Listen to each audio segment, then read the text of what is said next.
Hello everyone.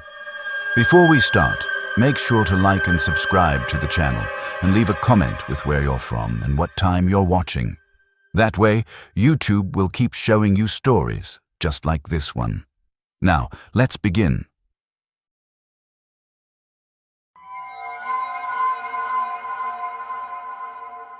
Marcus Chen had been driving 18-wheelers for 23 years, hauling everything from electronics to furniture across the continental United States. He'd seen every kind of weather, navigated through blizzards in Montana and dust storms in Arizona, but nothing in his decades of experience prepared him for what happened on Interstate 80 in Nevada during the winter of 2019. It was February 14th, around 2 in the morning. Marcus was transporting a load of industrial machinery from Sacramento to Salt Lake City, a route he'd driven at least 50 times before. The night was clear, stars scattered across the black canvas above, and his CB radio crackled with the occasional chatter from other drivers, fighting sleep and boredom. He'd just passed through Winnemucca, with another 3 hours to go, before his scheduled rest stop in Elko. The highway stretched ahead, illuminated by his truck's powerful headlights, an endless ribbon of asphalt cutting through the dark Nevada desert. He'd been listening to a podcast about unsolved mysteries, the host's voice providing company in the isolation of the night drive. His coffee was still hot in the cup holder, steam rising in lazy spirals.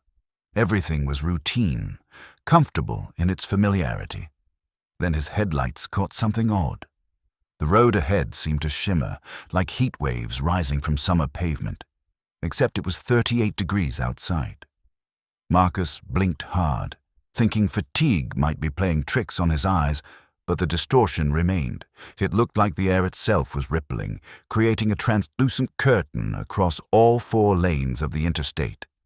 He considered slowing down, maybe pulling over, but there was nowhere to stop on this particular stretch. The shoulder was narrow, and his load was too heavy to risk an unplanned stop on an incline. Besides, it was probably just some atmospheric phenomenon, maybe fog forming in an unusual way. He'd driven through stranger things. The moment his truck passed through the shimmer, everything changed. The stars disappeared. Not gradually, not hidden by clouds, but vanished instantly, replaced by a sky that looked wrong. It was still dark, but the darkness had a different quality, thick and oppressive, like being inside a closed room rather than under an open sky. His headlights seemed to penetrate less distance, as if the air had become denser. Marcus immediately checked his dashboard. All his gauges read normal. Engine temperature good, oil pressure fine, fuel level unchanged. His GPS showed him still on I-80, but the timestamp caught his attention. It read 2:47 a.m. He glanced at his phone mounted on the dash. It showed 2:03 a.m., the same time his truck's clock displayed. "CB radio's probably working," he muttered, reaching for the handset. "Breaker 19, this is Rolling Thunder. Anybody out there copy?" Static. Pure, unbroken static. He tried different channels, but every single one produced the same empty noise. His phone showed no signal, 0 bars, which was unusual, but not unprecedented in rural Nevada.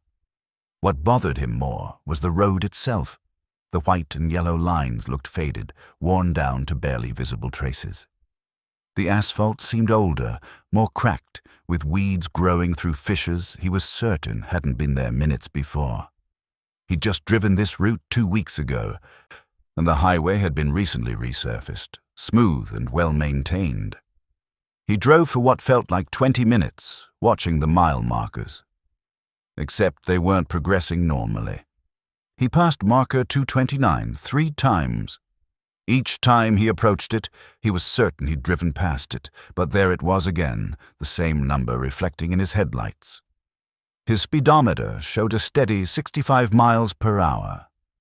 The engine hummed its familiar rhythm, but he wasn't moving forward. Panic started creeping into Marcus's chest, cold and unwelcome. He was a logical man, not prone to flights of fancy or superstition. There had to be an explanation. Maybe he was having a stroke. his perception of reality fracturing. He pinched his arm hard enough to leave a mark. The pain was sharp and real. The road ahead began curving, which was wrong. This section of I-80 was straight for nearly 40 miles. Marcus had memorized every curve, every exit, every landmark. There was no curve here, but the highway was definitely bending now, spiraling gradually to the right in a way that defied the topography he knew existed here. He followed the curve because he had no choice. The desert on either side of the road had changed too. Instead of sagebrush and empty flatlands, he saw structures in the distance, tall geometric shapes that might have been buildings but looked somehow incomplete, like architectural sketches rather than finished constructions. They didn't have the solidity of real objects. When he tried to focus on them directly, they seemed to slip away from his perception, existing more clearly in his peripheral vision. His truck's clock showed 2:03 a.m. still. Frozen. He looked at his phone. 2:03 a.m. He checked the GPS. The timestamp there continued updating, now reading 3:12 a.m., but his actual clocks remained stuck at 2:03. Then he saw the other truck. It was ahead of him, maybe a quarter mile, running lights glowing red in the darkness. Relief flooded through Marcus. Another driver meant he wasn't alone, wasn't going crazy. He accelerated, closing the distance, flashing his high beams to get the other driver's attention. As he got closer, details became clear. It was a Peterbilt, older model, probably from the late 90s based on the body style. The trailer was unmarked, just plain white panels. Marcus pulled up alongside it, looking over to see the driver. The cab was empty. No one sat in the driver's seat. The steering wheel turned on its own, making minute adjustments to keep the truck centered in its lane. Marcus could see into the cab clearly. There was a coffee cup in the holder, steam rising from it. A clipboard with papers sat on the passenger seat. The radio glowed with power, but no driver occupied the space. He fell back, letting the phantom truck pull ahead, his hands shaking on his own steering wheel. This wasn't possible. Trucks didn't drive themselves, not in 2019, not on a random stretch of Nevada highway. He fumbled for his phone, thinking he'd call someone, anyone, but the screen wouldn't respond to his touches. It showed the home screen, the time frozen at 2:03 a.m., but none of the apps would open. The highway straightened again, and in the distance, Marcus saw something that made his blood freeze. The road ahead ended. Not at an exit or an intersection, but just ended, the pavement stopping abruptly at what looked like a wall of that same shimmering distortion he'd driven through earlier. The driverless truck ahead of him didn't slow down. It maintained its speed, approaching the shimmer, and then passed through it and vanished completely. One moment it was there, solid and real, and the next moment the road ahead was empty, as if the truck had never existed. Marcus slammed on his brakes. The air brakes hissed and grabbed, and his truck shuddered as it decelerated. His load shifted slightly. He heard the cargo containers settling against their restraints. He stopped about 50 feet from the shimmer, engine idling, his heart pounding so hard he could feel it in his throat. He sat there for several minutes, trying to think. Going forward meant driving into that distortion with no idea what lay beyond. Turning around seemed impossible with a full load on a highway with no turnaround space. He was trapped by physics and fear in equal measure. Then his radio crackled to life. "Rolling Thunder, this is dispatch. Do you copy?" The voice was clear, familiar. It was Janet, his regular dispatcher, the woman he'd worked with for 8 years. Marcus grabbed the handset so fast he nearly dropped it. "Janet! Jesus Christ, Janet, something's wrong. I'm stuck on I-80. The road's not right. I saw a truck with no driver. My clock's frozen." Marcus calmed down. Her voice was steady, professional, but with an undercurrent of something he couldn't identify. Urgency. Fear. "Listen to me carefully. You need to go through the shimmer. Atihuam, it's the only way out. How do you know about the shimmer? How? There's no time to explain. Your GPS shows you've been in the same location for 43 minutes. On our end, you're not moving. We can see your truck's position, but it's static. You need to drive through the distortion. Trust me, Marcus. Drive through it now. Every instinct screamed at him to refuse, to find another way, but what other way existed? He was stuck in a loop on a road that didn't make sense, with a clock that wouldn't move and a driverless truck that had vanished into exactly the thing Janet was telling him to enter. He released the brake, pressed the accelerator gently, and the truck began rolling forward. The shimmer grew larger in his windshield, filling his vision with that liquid, rippling distortion. His hands gripped the steering wheel tight enough to hurt. 20 feet away, 10 feet, 5. The truck pushed through the shimmer. Light exploded around him, bright and overwhelming. He squeezed his eyes shut reflexively, and when he opened them seconds later, everything was normal. The stars were back, scattered across the Nevada sky exactly as they should be. The road was smooth and well-maintained. His dashboard clock read 2:51 a.m. His phone showed the same time, full signal bars restored. The CB radio crackled. "Rolling Thunder, you still there? You went quiet for a minute." It was another driver, someone he'd been chatting with earlier in the evening. Marcus picked up the handset with a trembling hand. "Yeah, I'm here. Just hit a weird patch of road. Everything's fine now." He drove straight through to Elko without stopping, unloaded his cargo in Salt Lake City, and took a week off afterward, telling his dispatcher he had the flu. Janet never mentioned their conversation. When he finally worked up the courage to ask her about it, she looked at him confused, said they hadn't spoken that night at all, said the GPS logs showed he'd made the trip in normal time with no stops or anomalies. Marcus still drives I-80 through Nevada. He has to. It's part of his regular routes, but he never drives it at night anymore, always schedules his trips to pass through that section in broad daylight, and he never, ever drives through anything that shimmers.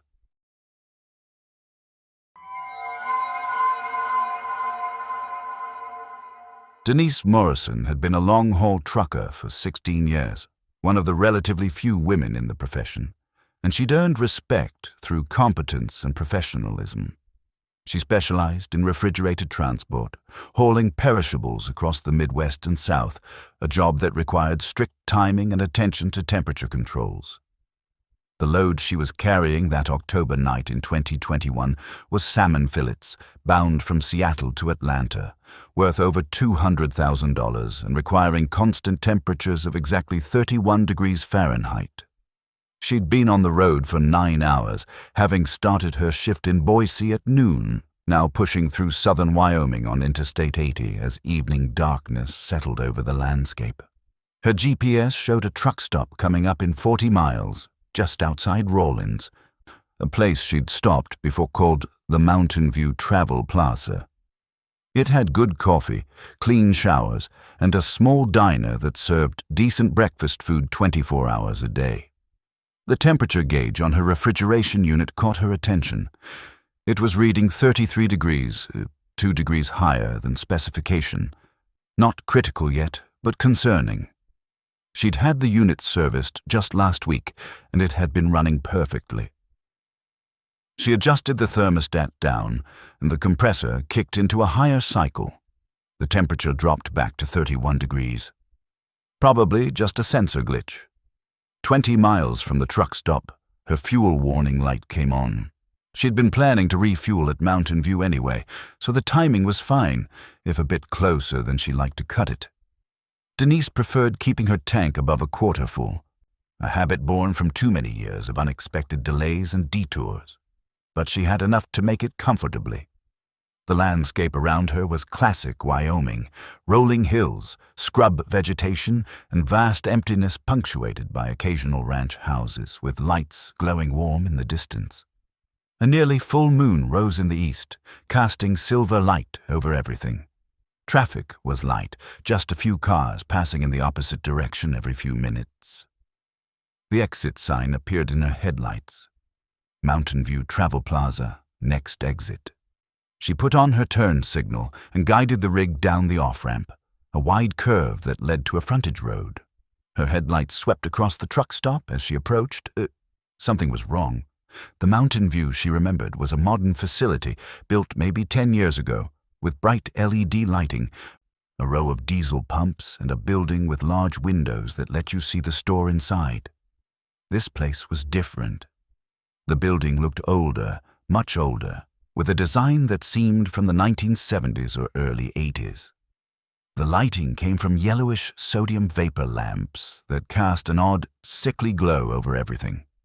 Only 2 other trucks sat in the parking lot, both of them older models she didn't recognize immediately. Denise slowed to a crawl, considering her options. This didn't look like the same truck stop, but the exit sign had clearly said Mountain View. Maybe they'd torn down the new building and this was a temporary facility. That didn't make sense, and the GPS on her dashboard showed her in the right location. Her fuel gauge made the decision for her. The needle was brushing the red zone now. She needed diesel, and this was the only option for another 60 miles.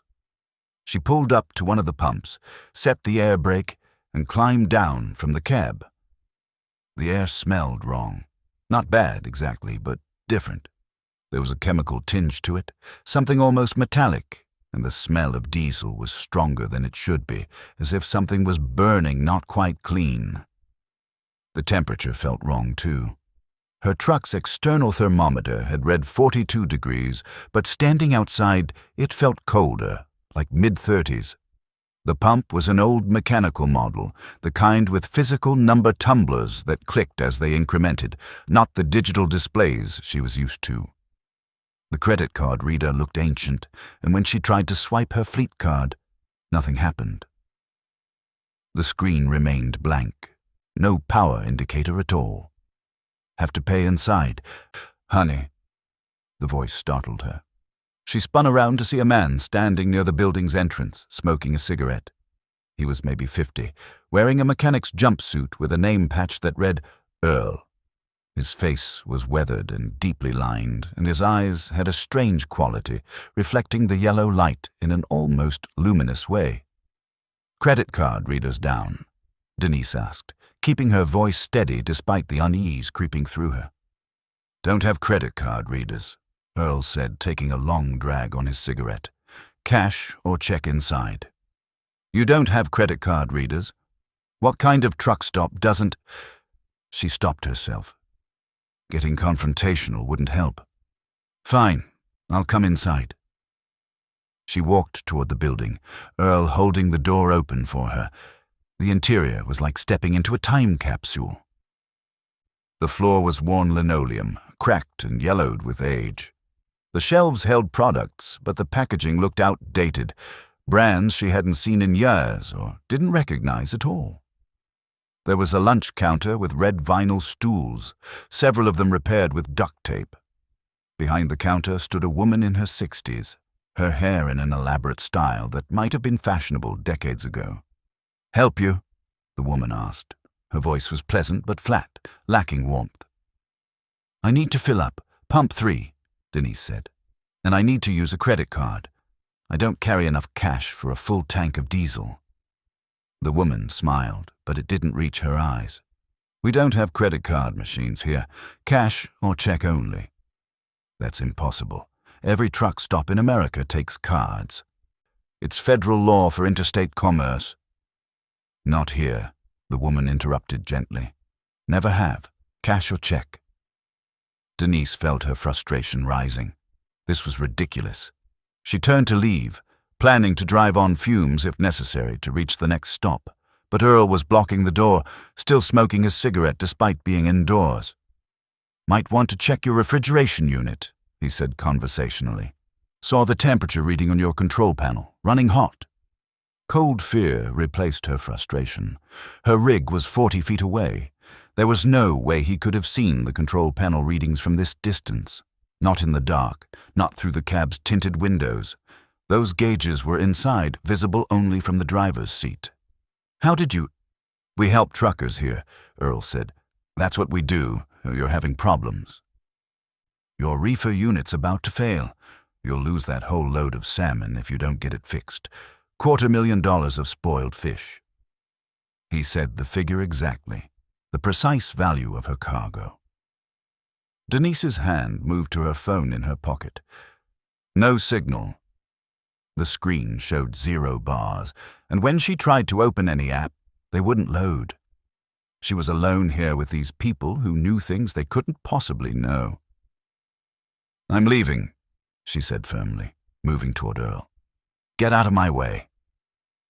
He stepped aside without argument, and she pushed through the door into the parking lot. Her truck was where she'd left it, but something about it looked different in the sickly yellow light. She walked quickly toward it, her boots crunching on gravel that seemed too loud in the quiet night. The refrigeration unit was screaming, the compressor running at maximum capacity. She climbed up to check the control panel. The temperature reading was climbing rapidly, 35 degrees, 37, 40. The compressor was running. She could hear it, feel the vibration, but it wasn't cooling. The salmon inside was getting warm, starting the irreversible process of spoilage. She had to get back on the highway, find another truck stop, get the unit fixed or transfer the load. But her fuel gauge was in the red, the warning light glowing bright. She'd never make 60 miles, not with a full load. Behind her, she heard footsteps. Earl approached, carrying a toolbox. "I can fix it," he said. "Take about 30 minutes. Cost you $200. "I'll pay at the next stop. I have cash there." "Pay now," he said. "Cash in hand, or I don't touch it." She didn't have $200. She kept maybe 50 in cash for emergencies. The rest was all electronic payments. But her load was spoiling by the minute, and she was trapped here without fuel to leave. "What do you want?" she asked, her voice barely above a whisper. Earl smiled, and in the yellow light, his teeth looked wrong, too many of them too sharp. "Just drive carefully. When you leave here, drive very carefully. Pay attention to the road. Don't fall asleep. Don't close your eyes, not even to blink, for the next 100 miles. Can you do that?" It was insane, impossible. Nobody could drive 100 miles without blinking. But the refrigeration unit was screaming, the temperature climbing past 45 degrees now, and she was trapped. "Yes," she heard herself say. Earl smiled wider and moved to the back of her trailer. She heard him opening the refrigeration unit's service panel, heard tools clanking against metal. The compressor noise changed pitch, smoothed out, became rhythmic again. The temperature gauge began dropping. 43 degrees. 40, 37, 34, 31. "All fixed," Earl called out. He closed the service panel and walked back to the building without another word. Denise climbed into her cab, her hands shaking. She tried her phone again, still no signal. She started the engine. The fuel gauge showed a quarter tank now, enough to reach the next stop, though she was certain it had been in the red seconds ago.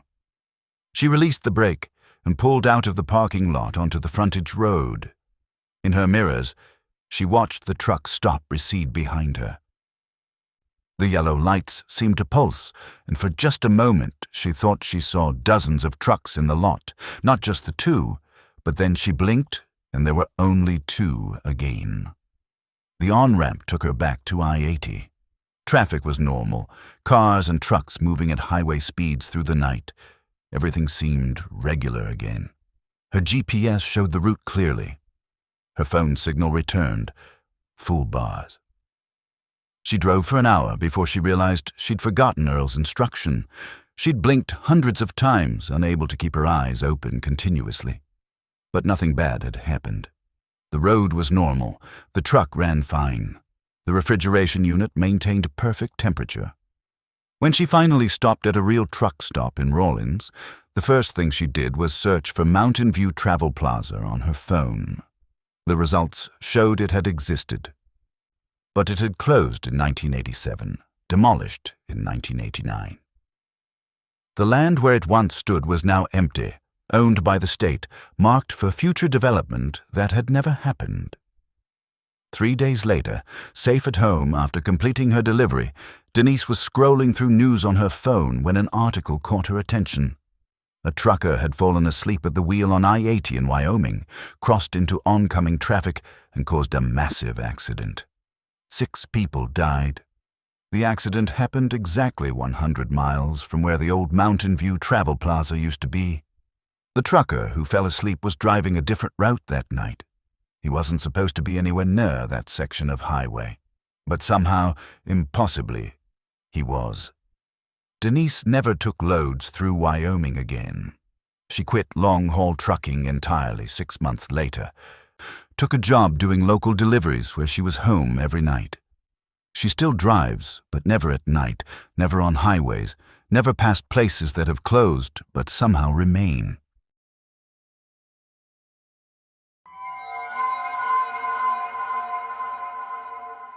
Raymond Foster had worked for transcontinental freight lines for 12 years, building a reputation, a driver who could handle difficult loads. He'd transported everything from heavy machinery to hazardous materials, always by the book, never a safety violation. When dispatch called him on a rainy March afternoon in 2020 and asked if he could take a special assignment, he agreed without hesitation. Special assignments usually meant better pay. The pickup location was a private warehouse outside of Pittsburgh, an industrial area he wasn't familiar with.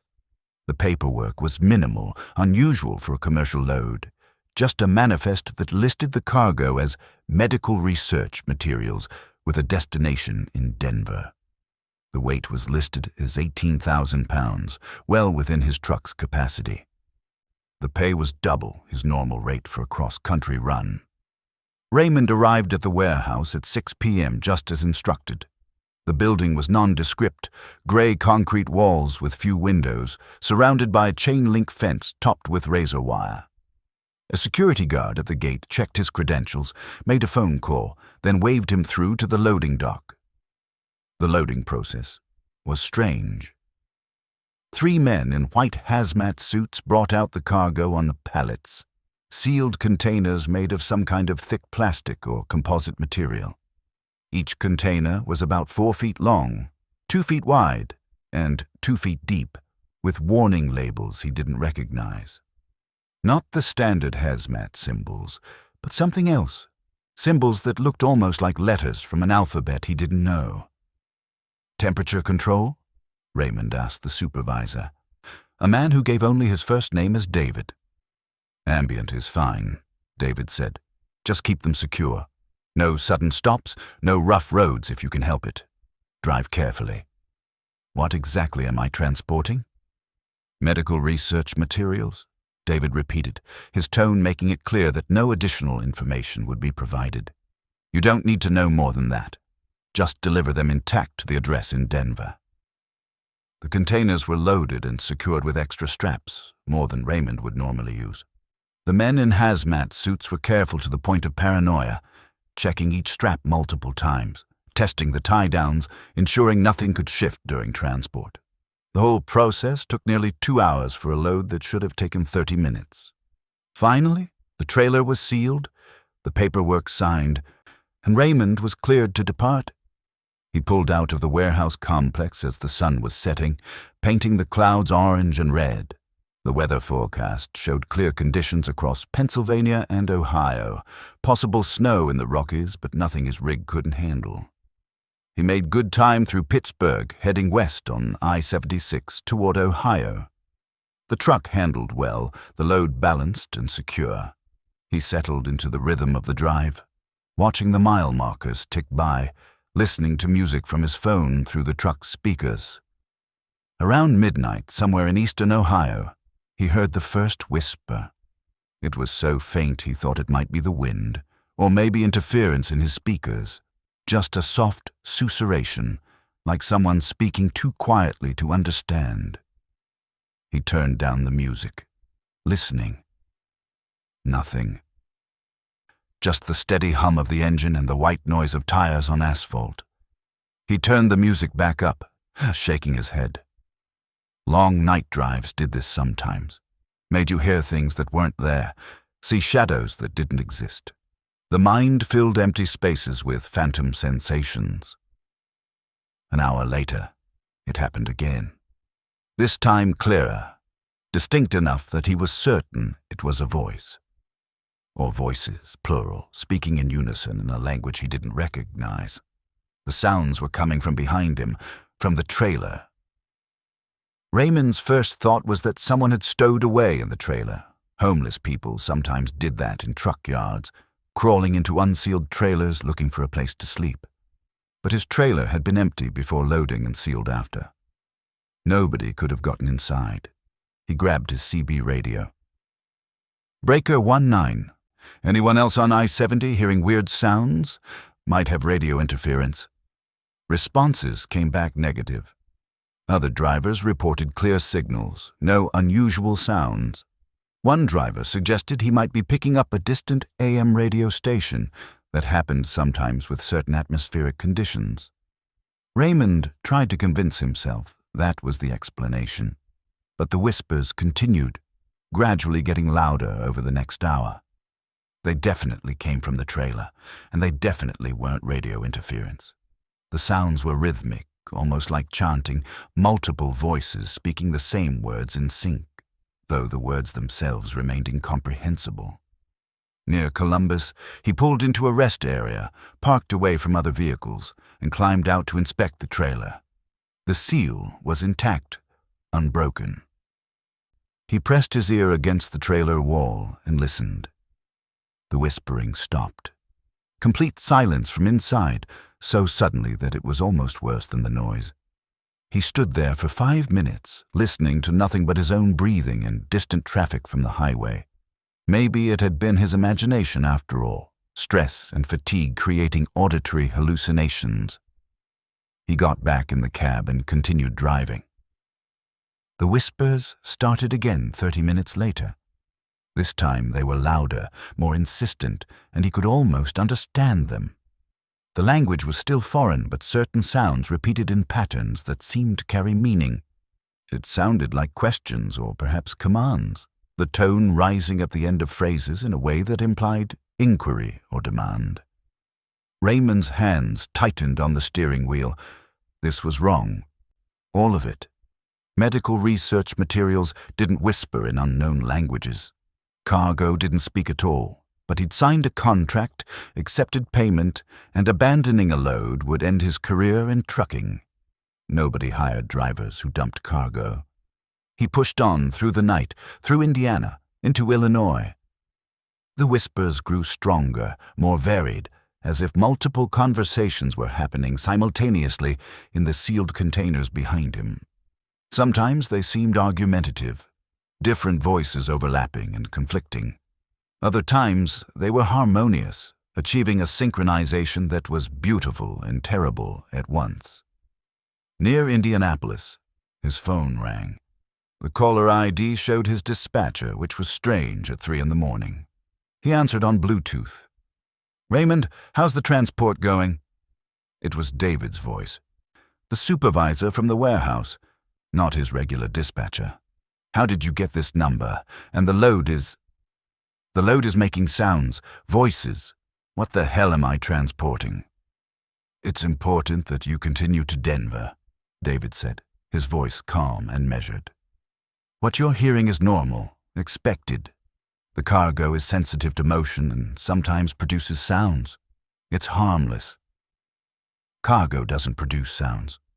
"What is it? What's really in those containers?" "Nothing that can hurt you if you follow instructions. Just drive carefully and deliver it to Denver. You'll receive a bonus payment upon successful completion. An additional $10,000. $10,000. Raymond's yearly salary was $58,000. $10,000 was more than 3 months' pay for one trip. But something in David's voice worried him more than the money tempted him. "What if I refuse? What if I take this load to the nearest police station?" There was a long pause. Then David spoke again, his tone unchanged but somehow carrying more weight.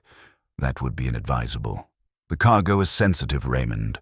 Opening the containers improperly could be problematic.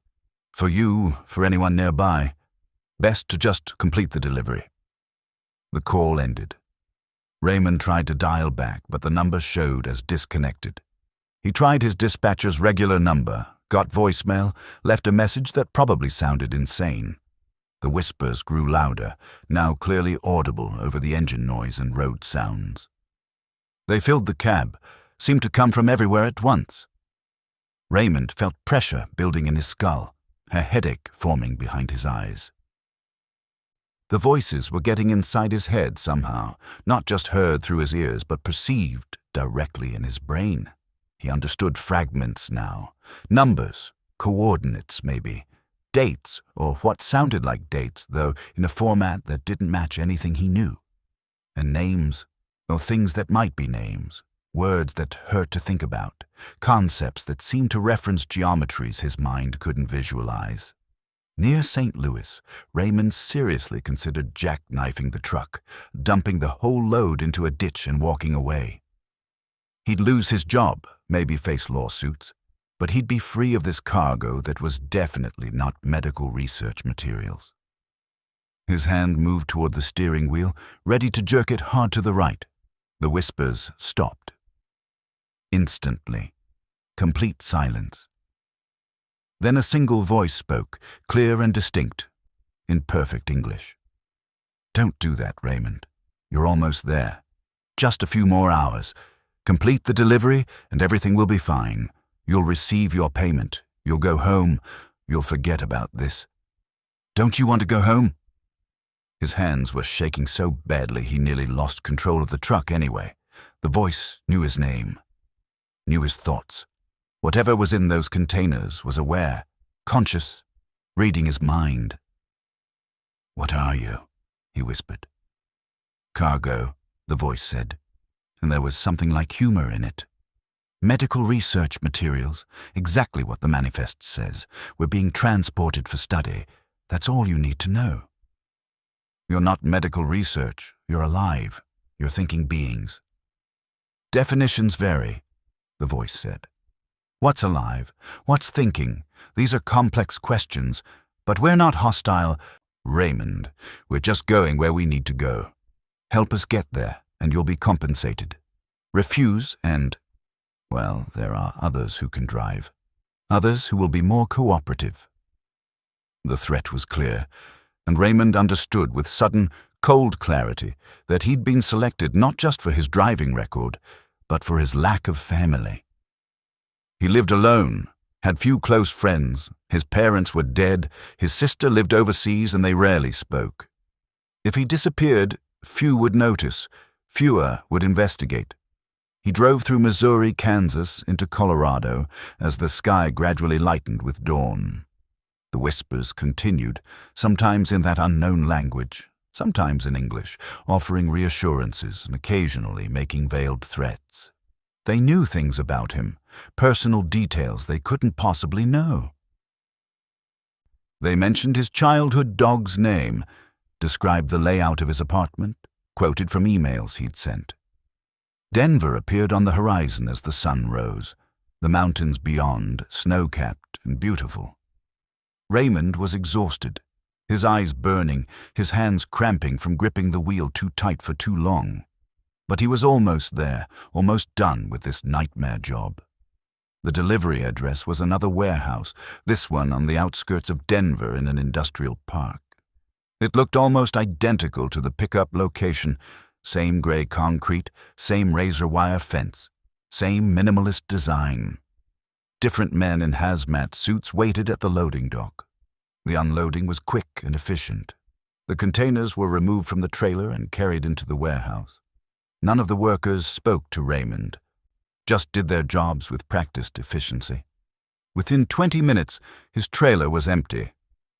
David appeared, not in a hazmat suit, just wearing a normal business-casual outfit. He handed Raymond an envelope. "Excellent work. The bonus is inside, as promised, along with a non-disclosure agreement. Sign it, and we're done." "What was I transporting?" Raymond asked, his voice hoarse from hours of minimal talking. "I could tell you," David said, "but then you'd spend the rest of your life wishing you hadn't asked. Sometimes ignorance really is preferable. Sign the agreement. Take your money. Forget this ever happened. Raymond signed. The envelope contained $10,000 in cash and a document that bound him to silence about the nature of the cargo, the route, the locations, and everything related to the transport, with penalties for violation that included criminal prosecution and financial liability in the million. He drove home, slept for 16 hours straight, and when he woke, he found he couldn't remember the whispers clearly. He knew they'd happened, knew he'd heard voices from the cargo, but the actual words, the things they'd said, had become vague and dreamlike. The harder he tried to remember, the fuzzier the memories became. He still drives for transcontinental freight lines. He's turned down 3 more special assignments, citing medical concerns, fatigue, scheduling conflicts. His dispatcher doesn't push, just assigns him regular routes with normal cargo, furniture, electronics, food products, things that don't whisper, don't know his name, don't invade his thoughts. But sometimes, late at night when he's alone in his apartment, he hears whispers from the walls, faint and distant, but unmistakable. And he wonders if the cargo knew more than just his thoughts. He wonders if they left something behind, a piece of themselves lodged in his memory, waiting.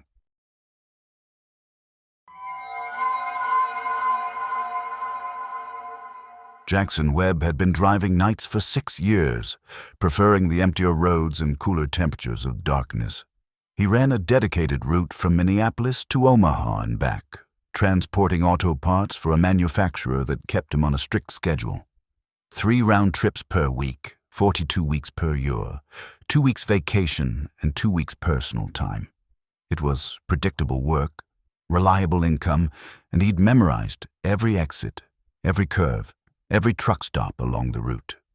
The night of November 7th, 2018, started normally.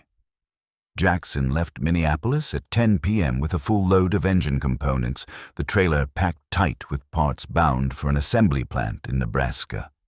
The weather was cold but clear, temperature in the mid-30s.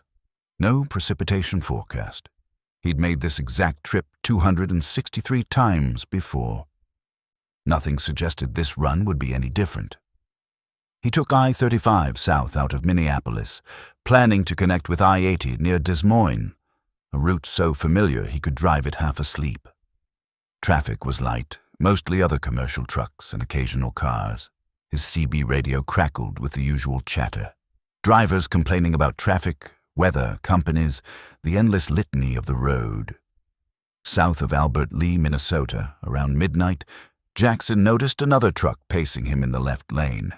It was a similar rig to his, same make and model of tractor, same style of trailer. The driver maintained exactly Jackson's speed, neither pulling ahead nor falling behind, just staying parallel.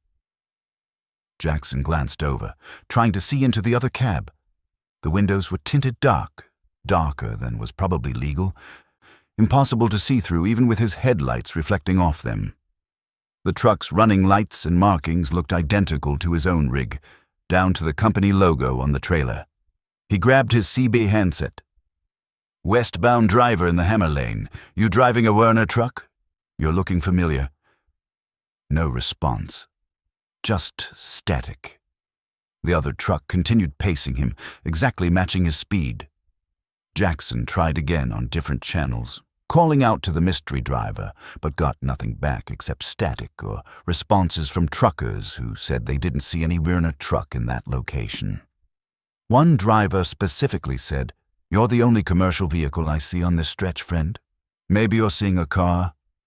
But it was definitely a truck, definitely a semi. Jackson could see it clearly. The moonlight was bright enough to make out details, the chrome exhaust stacks, the mud flaps, even the license plate, though he couldn't quite make out the numbers at this distance. He accelerated, pushing from 65 to 70 miles per hour. The other truck accelerated too, maintaining the parallel position. He slowed back down to 60. The other truck slowed too, perfectly synchronized. This was getting weird. Jackson had encountered aggressive drivers before, people playing games on the highway, but this felt different.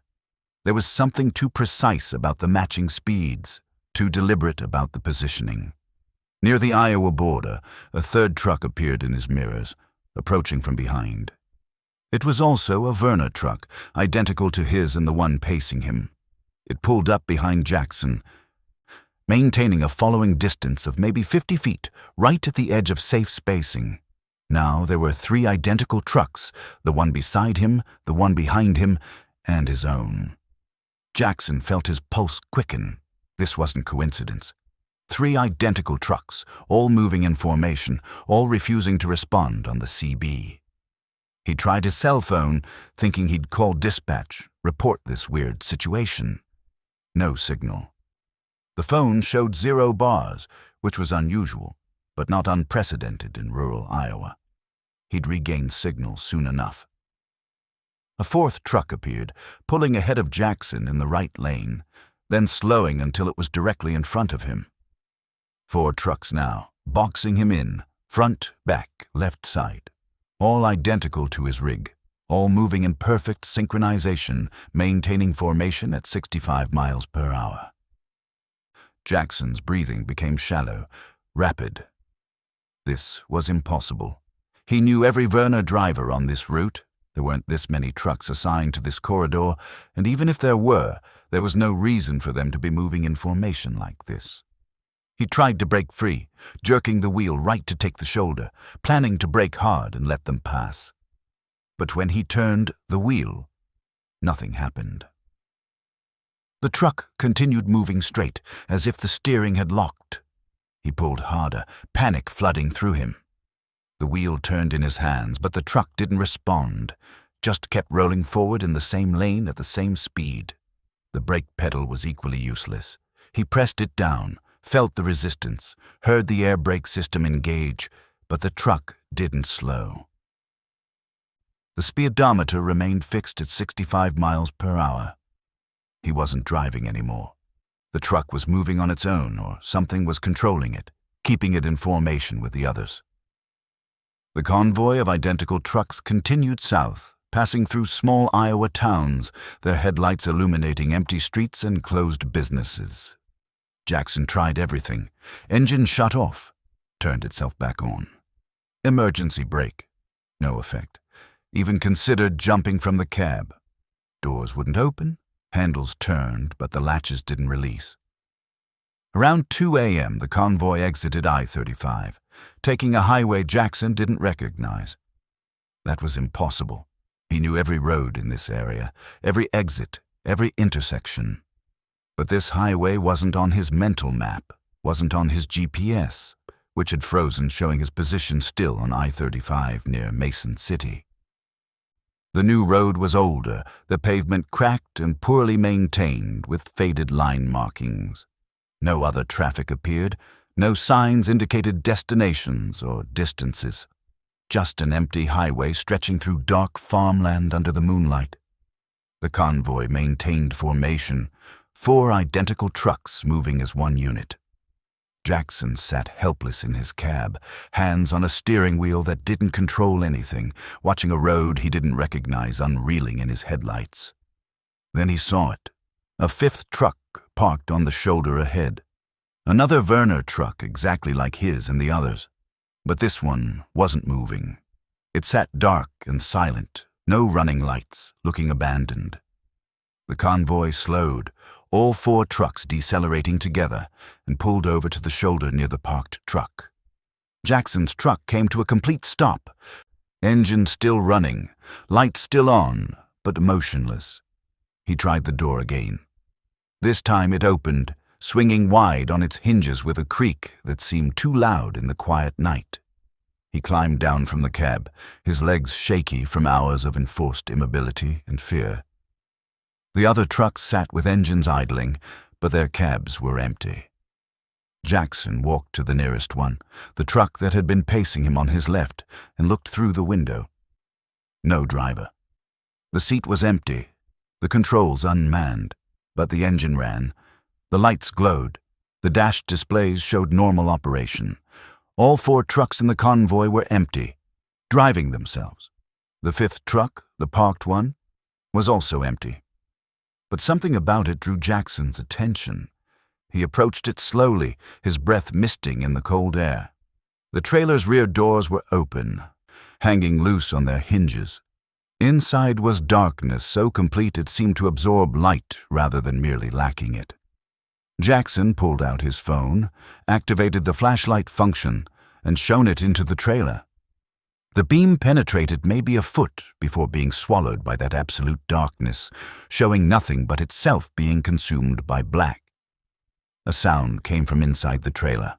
A mechanical sound, like gears turning or machinery operating, but with an organic quality that made it wrong, unnatural.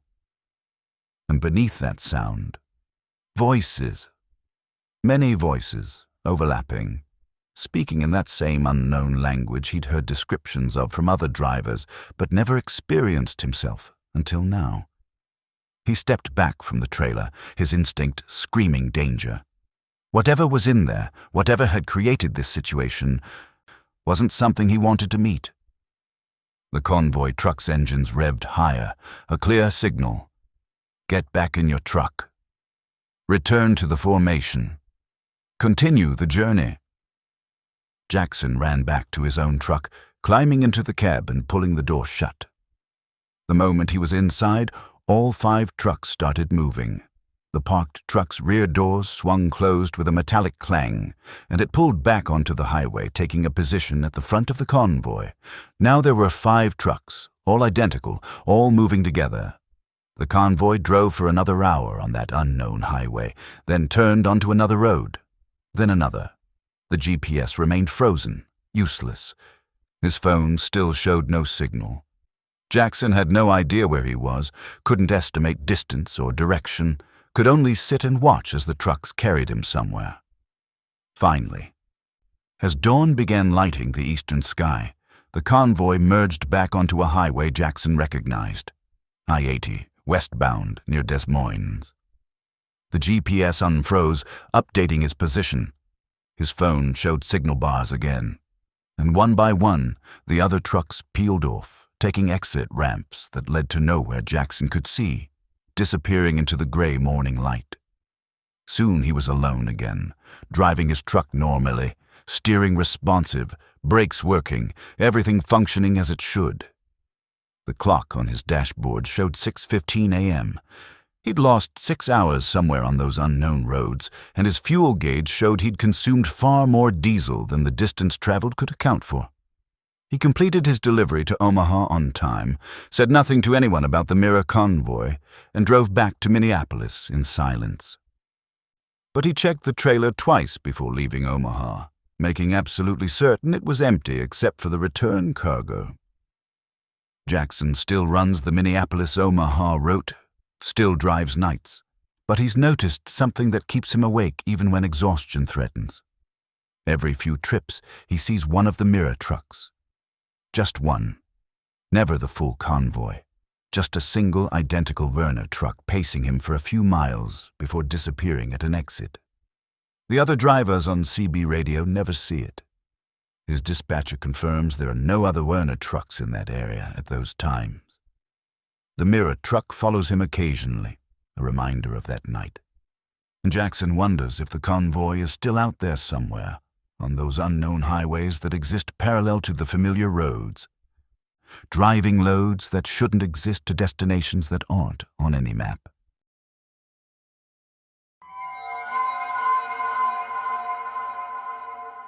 Elena Rodriguez had been an independent owner-operator for 8 years, leasing her services to various shipping companies, taking contracts for specialty deliveries that required a personal touch.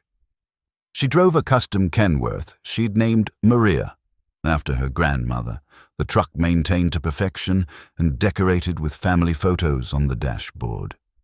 The work was good, the freedom of being her own boss worth the additional stress and financial risk. In late September 2017, she took a contract to transport antique furniture from an estate sale in Charleston, South Carolina, to a buyer in Portland, Oregon. The pay was excellent, the schedule flexible, and the route gave her a chance to visit her brother in Denver on the way. It seemed like an ideal job. She loaded the furniture herself with the help of the estate sale crew. Delicate Victorian pieces, careful wrapped and secured, probably worth hundreds of thousands of dollars total. Her trailer became a mobile museum, full of history and craftsmanship from another era. She'd transported valuable cargo before, but this felt different, more significant somehow.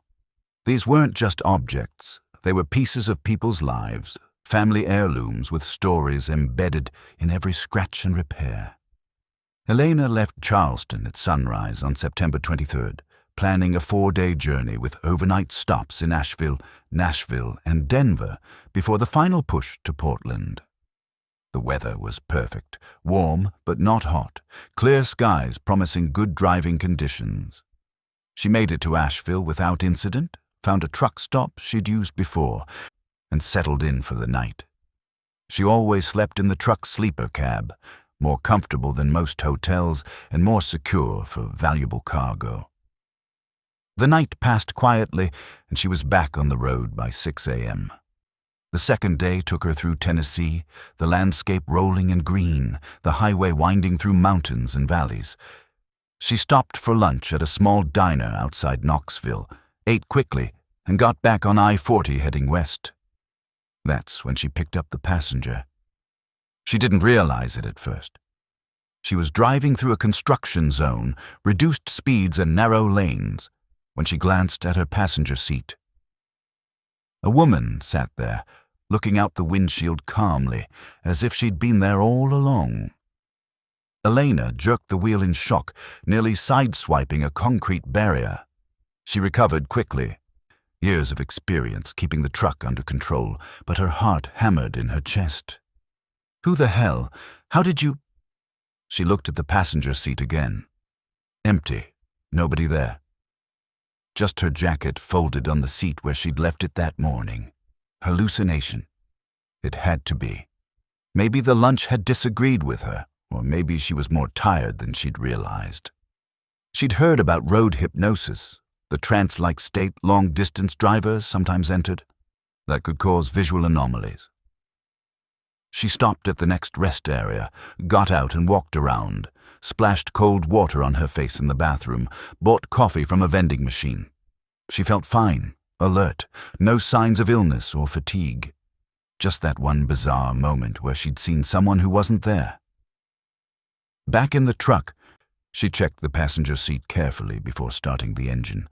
Empty, just her jacket. She laughed at herself at the scare and pulled back onto the highway. An hour later, it happened again.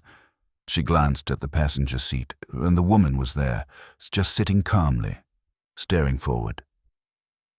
This time, Elena didn't jerk the wheel, just stared at the apparition while maintaining control of the truck.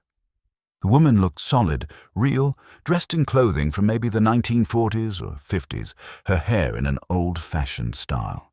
She was maybe 30 years old, with a serene expression, showing no awareness of Elena's shock.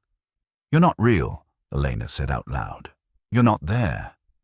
The woman turned to look at her and smiled. Then she vanished, simply ceased to exist, as if she'd never been there. Elena pulled over immediately, right onto the shoulder, hazard lights flashing. She was shaking, her breath coming fast and shallow. This wasn't a glance, wasn't a momentary trick of tired eyes.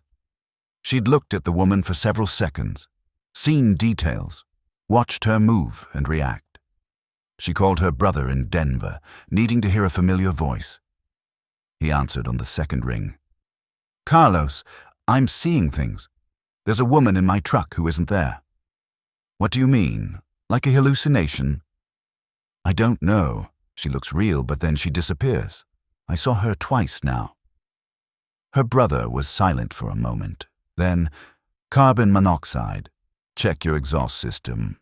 CO poisoning causes hallucinations, and you wouldn't smell it or feel it until you're already affected." That made sense. Too much sense. Elena ended the call and immediately inspected her truck's exhaust system, looking for leaks or damage. Everything looked fine, but she wasn't a mechanic. She drove to the next town, found a truck repair shop, and had them check for CO leaks. They tested extensively and found nothing. The exhaust system was perfect, no dangerous gases entering the cab. "You feeling okay?" the mechanic asked, concerned. "Dizzy, nauseous, confused." "No, I feel fine. I just wanted to be sure." She continued driving, telling herself it was stress, imagination, anything rational. But the woman appeared again near Nashville, and this time she stayed visible for almost 10 minutes. Elena tried everything, reached out to touch her.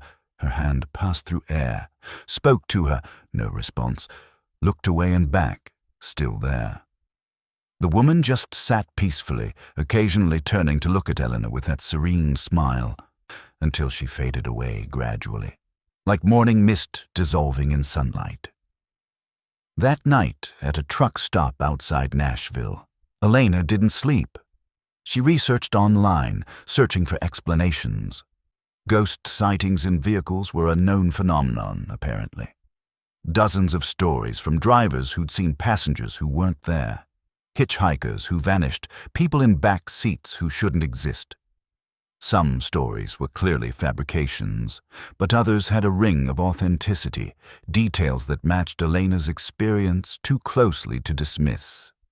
One article mentioned that objects sometimes carried spiritual attachments, that antiques in particular could have energies or presences associated with them. Elena's cargo was all antiques, old furniture from a deceased person's estate. Could something in that trailer be causing this? She almost laughed at herself. Ghosts, spirits. She was a practical woman, raised Catholic but not particularly religious, believing in facts and evidence, not supernatural explanations. But she'd also seen a woman who couldn't exist sitting in her passenger seat 4 times now, and rational explanations were running thin. The third day, crossing Arkansas into Oklahoma, the woman appeared and stayed. Not for minutes, but for hours. She sat in the passenger seat from morning until evening, visible continuously, occasionally looking at Elena or out the windows, but mostly just existing peacefully. Elena tried talking to her. "Who are you? Why are you in my truck?" No response. The woman gave no indication she could hear. "Are you connected to the furniture? Were you the owner?" Still nothing. But the woman turned to look at the photos on Elena's dashboard, the family pictures, and something in her expression changed. Sadness, maybe, or longing. Then she looked forward again. At a rest stop, Elena tried something different. She went to the trailer, opened it, and examined the furniture. Most of it was what she expected. Ornate chairs, a dining table, a bureau, a wardrobe. But one piece caught her attention. A vanity table with an attached mirror, the wood dark with age, the mirror's silvered backing showing spots and degradation. She touched the mirror's surface, and for just a moment she saw the woman's reflection looking back at her instead of her own. Then it was gone, just Elena's face staring back. That night, parked in Oklahoma City, the woman appeared in the sleeper cab. Elena woke at 2 a.m. to find the apparition sitting at the edge of her bed, no longer serene, but weeping silently, tears running down her cheeks, her shoulders shaking with grief. "What do you want?" Elena whispered, fear and pity mixing together. "How can I help you?" The woman pointed toward the front of the cab, toward the road, toward west. "Keep driving. Continue the journey." "Is that it? You want me to take the furniture to Portland? That's what releases you?" The woman nodded slowly and vanished. Elena didn't sleep the rest of that night. She sat in the dark cab, listening to the sounds of the truck stop around her, trying to process what was happening. A ghost was hitching a ride in her truck, apparently bound to one of the antique pieces she was transporting, and it wanted to reach Portland. Why? To be reunited with someone. To finish some unfinished business, to simply complete a journey interrupted by death. The fourth day, she drove harder than usual, skipping her planned stop in Denver, just calling her brother to apologize and promise to visit next time. The woman appeared periodically, sitting in the passenger seat for hours at a time, her presence becoming almost comfortable. Elena found herself talking to her, even though the woman never responded, describing the landscape, commenting on other drivers, sharing stories from her own life. It was like having a silent companion, someone to share the solitude of the long road. Crossing into Oregon, Eleanor felt urgency building. The woman appeared more frequently, her form more solid, more insistent. They were close to the destination, close to whatever resolution this journey would bring. She reached Portland on the evening of September 26th, 3 days after leaving Charleston, exactly on schedule. The buyer's address was in a residential neighborhood, a large house with a moving truck already parked in the driveway. Elena backed her rig into position and opened the trailer. Workers began unloading the furniture, carrying pieces into the house. The woman appeared beside Elena, no longer in the truck but standing next to her, watching the process intently. The vanity table with the mirror was unloaded last. As workers carried it toward the house, the woman followed it, walking with purpose for the first time. Elena followed too, drawn by curiosity and concern. Inside the house, an elderly woman supervised the placement of furniture. She was maybe 80 years old, moving slowly but with alert, intelligent eyes. When she saw the vanity table, her expression changed completely, tears forming. "Mother's vanity," she said softly, touching the wood with a trembling hand. "I thought I'd never see it again. It was sold at auction after the estate was settled. Took me 3 years to track it down and buy it back." The ghost woman stood beside the elderly woman, looking at her with profound love and sadness. Then she reached out and touched the old woman's cheek, a gesture of comfort and farewell. The elderly woman gasped, putting her hand to her cheek. "Mother," she whispered.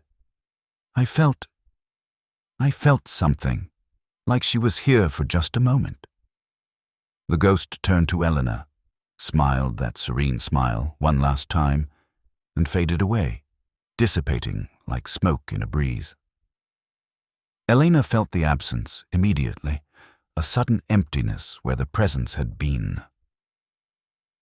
She completed the delivery paperwork in a daze, accepted her payment, and left without mentioning the ghost. What would she say? That she'd transported a spirit along with the furniture? That a dead woman had ridden passenger seat for 4 days to be reunited one last time with her daughter? Elena drove empty trailer back to Charleston, the cab feeling larger and lonelier than it ever had before. She took a week off after that trip, spent time with family, tried to process what she'd experienced. She still drives, still takes specialty contracts, but she's more careful now about what she transports, and sometimes, late at night on empty highways, she glances at the passenger seat, half expecting to see someone there, but it's always empty now, just her jacket or her bag, never a woman from another time taking one last journey home.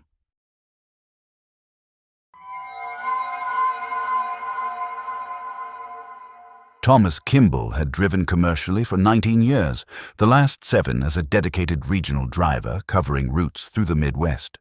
He preferred shorter hauls, home every other night, maintaining relationships and routines that long-haul drivers sacrificed. The job was less romantic than coast-to-coast trucking, but it paid well and let him sleep in his own bed regularly. On June 12, 2019, he was driving from Chicago to Milwaukee with a load of paper products, about a 90-minute trip on I-94 if traffic cooperated. He'd made this exact run hundreds of times and could probably drive it blindfolded. It was early afternoon, sunny and warm, traffic moderate but flowing smoothly. Just past the Illinois-Wisconsin border, Thomas felt the call of nature. Too much coffee at lunch. He needed a bathroom break. The next rest area was coming up in 3 miles, according to the signs, a facility he'd used many times before. Pleasant View Rest Area, with clean bathrooms, vending machines, a few picnic tables, nothing fancy but well maintained. He took the exit, following the curve of the off-ramp into the rest area's parking lot. About a dozen cars and 3 other trucks occupied spaces in the lot, normal for a weekday afternoon. Thomas parked, set the air brake, and climbed down from his cab. The rest area looked exactly as he remembered. A single-story brick building with bathrooms on one end and vending machines on the other. A grassy area with picnic tables, trees providing shade. A family sat at one table eating sandwiches, kids running around burning energy while parents supervised. A couple of people walked dogs on the grass. Everything normal, ordinary, comfortable in its mundanity. Thomas used the bathroom, washed his hands, and bought a soda from a vending machine. The whole stop took maybe 10 minutes. He walked back to his truck, noticing the family was still at their picnic table, the same people walking the same dogs, but that wasn't unusual. Rest stops were places where people lingered. He climbed into his cab, started the engine, released the brake, and pulled out of the parking spot. He followed the curve that led to the on-ramp back to I-94 North. The signs indicated Milwaukee, 45 miles, right on schedule. Then he saw the rest area ahead. Pleasant View. Rest area. Next exit. Thomas frowned. That didn't make sense. He'd just left Pleasant View. The next rest area should be Lake Forest Rest Area, about 30 miles ahead. But the sign clearly showed Pleasant View. He kept driving, passing the exit, watching in his mirror as the sign receded behind him. A glitch, probably. Maintenance workers had installed the wrong sign or he'd misread it. Easy enough to happen. 5 miles later, another sign. Pleasant View Rest Area. Next exit. This time, Thomas's frown deepened into concern. Something was wrong. He checked his GPS, which showed him on I-94 heading north, approaching Milwaukee, exactly where he should be. But the signs kept indicating Pleasant View. He grabbed his CB radio. Northbound on I-94 near the state line. Anyone else seeing weird rest area signs? Keep seeing Pleasant View repeated. Pleasant View's back south about 10 miles, a voice responded. You should be coming up on Lake Forest soon. But he wasn't. Another sign appeared. Pleasant View Rest Area. Next exit. And this time, Thomas noticed something that made his stomach drop. His fuel gauge showed the same level it had shown after leaving the rest area. He'd been driving for what felt like 20 minutes, should have burned through maybe a gallon or 2 of diesel. But the gauge hadn't moved at all. The needle sat at exactly 3/4 full, precisely where it had been. The mile markers were wrong too. He was passing marker 347 again. He'd passed that same marker 5 minutes ago, and 5 minutes before that. Thomas pulled over onto the shoulder, hazard lights flashing. This wasn't possible. Roads didn't loop back on themselves. Mile markers progressed sequentially. Fuel gauges decreased with distance traveled. Everything he was experiencing violated basic reality. He tried his cell phone. Full signal, working fine. He called dispatch, told them what was happening, that he seemed to be stuck in some kind of loop on I-94. Thomas, GPS shows you sitting on the shoulder near mile marker 347, his dispatcher said. You haven't moved in the last 20 minutes. Are you feeling okay? Do you need medical assistance? I've been driving. I've been moving. I'm not sitting still. I've passed marker 347 3 times now. GPS says you're stationary. Maybe your truck's GPS is malfunctioning. Can you try navigating manually? Thomas didn't know what to say. He ended the call and sat in his idling truck, watching traffic flow past on the highway. Other vehicles moved normally, passing him, continuing north. The landscape looked normal. But something was fundamentally broken. He released the brake and pulled back onto the highway, accelerating to merge with traffic. He'd drive until something changed, until this loop broke or revealed itself as hallucination or equipment malfunction. 5 miles later, Pleasant View. Rest area, next exit. He took the exit this time, pulling into the rest area, thinking maybe he needed to complete some action here to break the loop. The parking lot looked identical to before. Same vehicles, same family at the picnic table, same people walking the same dogs. Wait, exactly the same. Thomas climbed down from his truck and walked closer to the family. 2 adults, 3 kids, eating sandwiches. But they weren't eating. Not really. They were frozen mid-motion, hands holding sandwiches part-way to mouths, mouths open to take bites that never came. They weren't moving at all, just holding their positions like mannequins. The people with dogs were equally frozen, one with his foot raised mid-step, the dog's paw lifted, both stuck in a moment that wouldn't progress. Thomas approached one of the frozen people slowly, his heart racing. He waved his hand in front of the man's face. No reaction. The eyes didn't track, didn't blink, just stared at nothing. He touched the man's arm gently. It was warm, yielding, felt like flesh. But the man didn't respond. A car was frozen mid-turn in the parking lot, visible through the windows, hands on the steering wheel, but not completing the turn. The vehicle's wheels were angled, but not rotating. Thomas was alone here, in a rest stop populated by people who had stopped along with the rest of everything. He ran back to his truck, panic overriding rational thought. He started the engine, threw the transmission into gear, and floored the accelerator, tires squealing as he raced toward the exit. The on-ramp curved ahead, and he took it too fast, feeling the truck lean on its suspension, cargo shifting despite the tie-downs. He merged onto I-94, pushing the truck to 75 miles per hour, exceeding safe speeds but desperate to break free of whatever this was. The landscape blurred past, trees and signs and road becoming a continuous stream. Pleasant View Rest Area, next exit. No, Thomas shouted at the sign. No, damn it, something else, anything else.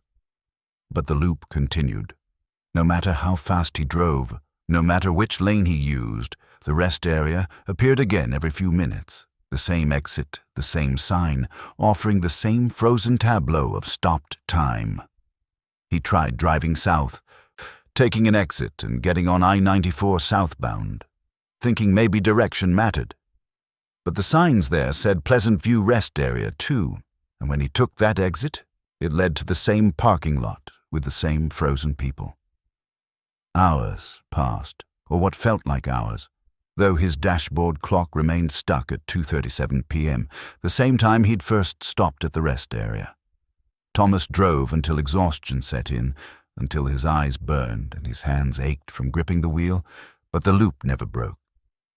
Pleasant View appeared, again and again, an infinite sequence of identical exits to an identical place. Finally, he pulled into the rest area again, parked, and just sat in his truck, trying to think. There had to be a way out. Loops had exits, puzzles had solutions, even nightmares eventually ended.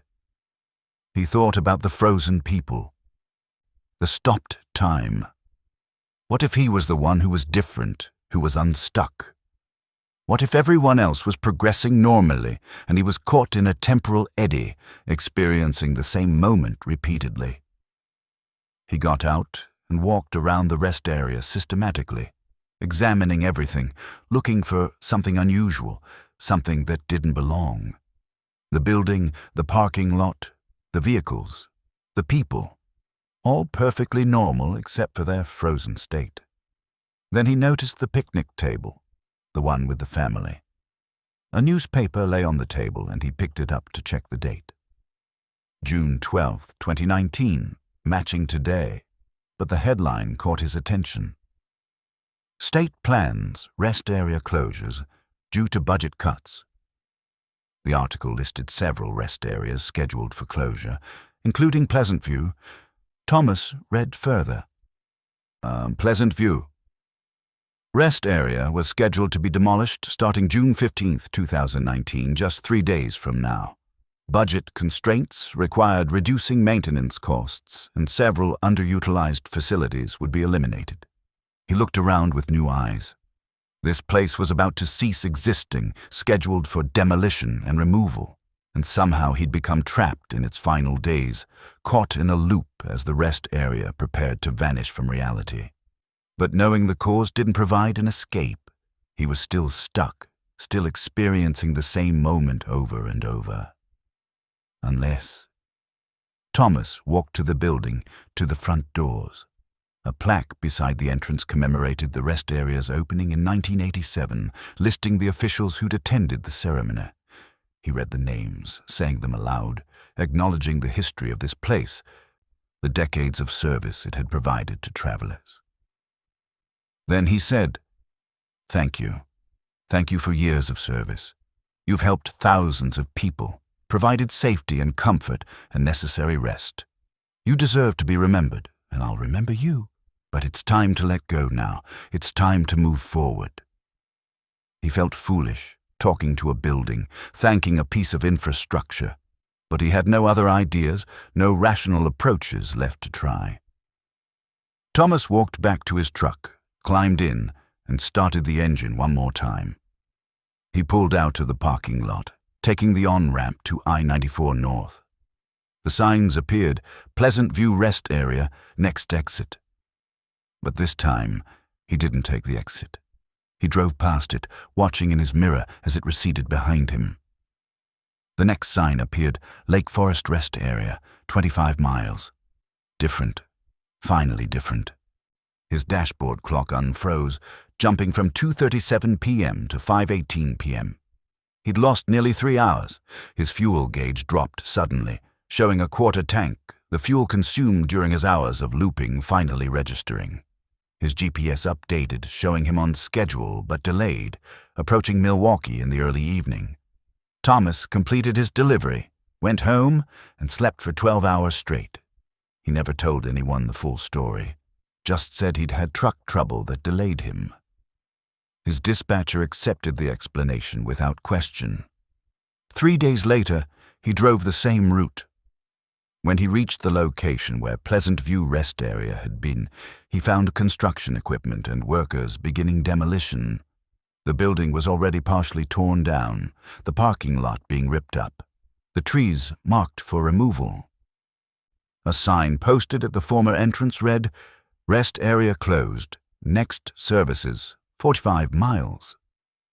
Thomas pulled over on the shoulder and watched the demolition for a few minutes, paying his respects to a place that had served travelers for 32 years and had somehow trapped him in its final days, needing to be acknowledged before it could let go. He still drives that route regularly. The rest area is completely gone now, no trace remaining except a flat, empty space beside the highway. But sometimes, late at night, Thomas sees it in his peripheral vision.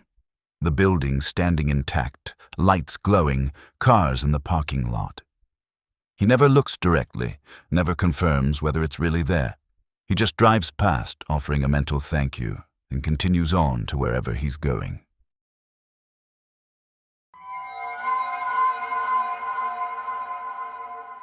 Vincent Park had worked in trucking for 14 years, but his background was in electronics and communications before he became a driver. He'd been a radio technician in the military, then worked for a communications company installing cell towers, before deciding he preferred the freedom of the road to the office politics of corporate work. His truck was outfitted with more radio equipment than most, CB, ham radio, multiple scanners, even a satellite communication system. He was never without contact, never truly alone on the road. In March 2018, Vincent was hauling electronics from Dallas to Seattle, a long haul through Texas, New Mexico, Colorado, Wyoming, Montana, and Idaho before reaching Washington. It was a route he enjoyed, passing through varied landscapes from desert to mountains to forests. The weather was unpredictable but manageable, and the roads were good. He was in northern New Mexico, somewhere between Albuquerque and Farmington, driving through high desert country at night. The sky was spectacularly clear, stars visible in numbers that city dwellers never saw. He had his CB on, listening to occasional chatter from other drivers, and his ham radio tuned to a frequency where a few night owls were discussing antenna configurations. Around midnight, his scanner picked up a transmission. Vincent had his scanner set to cycle through multiple frequency ranges, stopping on any active signal. It was a habit from his military days, staying aware of all communications in his vicinity. The transmission was music, what sounded like music, though unlike any Vincent had heard before. It was melodic, but in a scale that didn't match Western music theory, with instruments that sounded almost but not quite like familiar ones. A flute that was too breathy, a drum that was too resonant, something stringed that had too many notes. The composition was beautiful and unsettling simultaneously. He checked the frequency, 4625 kHz, a short-wave frequency sometimes used by amateur radio operators, but not typically active at this time of night. He tried to identify the signal's origin using his radio's direction-finding capability, but the readings were erratic, suggesting the signal was bouncing off the ionosphere, coming from somewhere distant. The music continued for about 5 minutes, then stopped abruptly. A voice replaced it, speaking in English but with an accent Vincent couldn't place. It wasn't quite British, not quite European, not quite anything identifiable. Good evening, travelers. You're listening to Station WXN, broadcasting from the junction. Weather conditions are currently stable. Temperature is comfortable. Visibility is excellent. Please drive safely through the night, and remember, the roads know where you're going, even when you don't. Static crackled, and the music resumed. That same strange composition that was almost familiar but fundamentally wrong. Vincent was intrigued. He'd never heard of a station with the call sign WHN, and the junction didn't reference any location he knew. He grabbed his phone and searched for the call sign. Nothing came up, no radio station registered with the FCC under that designation. He tried to respond on the same frequency. Station WHN, this is KV7XYZ. Do you copy? He used his ham radio call sign, identifying himself properly. The music stopped instantly. The voice returned. KV7XYZ, we copy. Good evening, Vincent. How's the drive tonight? Vincent felt a chill run through him. He hadn't given his name, just his call sign. There was no way for them to know his name from that information alone. How do you know my name? He asked, keeping his voice steady. We know all the travelers through our broadcast area, the voice said pleasantly. You're driving a Freightliner Cascadia, pulling a 48-foot trailer, carrying computer components. You left Dallas yesterday morning, planning to reach Seattle in 4 days. Currently, you're making good time, should reach your Denver stop early. Every detail was correct. His truck model, trailer size, cargo, route, schedule, all accurate. And there was no way a random radio station could know any of it. Who are you? Vincent asked. What is this? We're WHN, broadcasting from the junction. We provide company to travelers on the lonely roads. Would you like to hear more music, or would you prefer conversation? Vincent's military training kicked in, the paranoia that had kept him alive in hostile environments. This wasn't normal. Somebody was tracking him, had accessed his shipping information, knew his location and cargo. This could be a hijacking setup, criminals identifying valuable cargo and planning an ambush. He changed the frequency on his ham radio, trying to break contact, but when he did, the voice followed him to the new frequency, continuing without interruption. Changing frequencies won't help, Vincent. We're not bound by conventional transmission methods. We exist in the spaces between stations, in the silence between words. We're always here, always listening, always broadcasting to those who can hear. What do you want? Vincent demanded, his hand moving to his phone, ready to call 911. Nothing you can give. We simply want to share the journey. The roads get lonely, and we've been here a very long time, watching travelers pass, offering companionship to those who notice us. Most don't. Most drivers tune through our frequency without hearing, or they hear but dismiss it as interference. But you heard, Vincent. You listened, and now we can talk.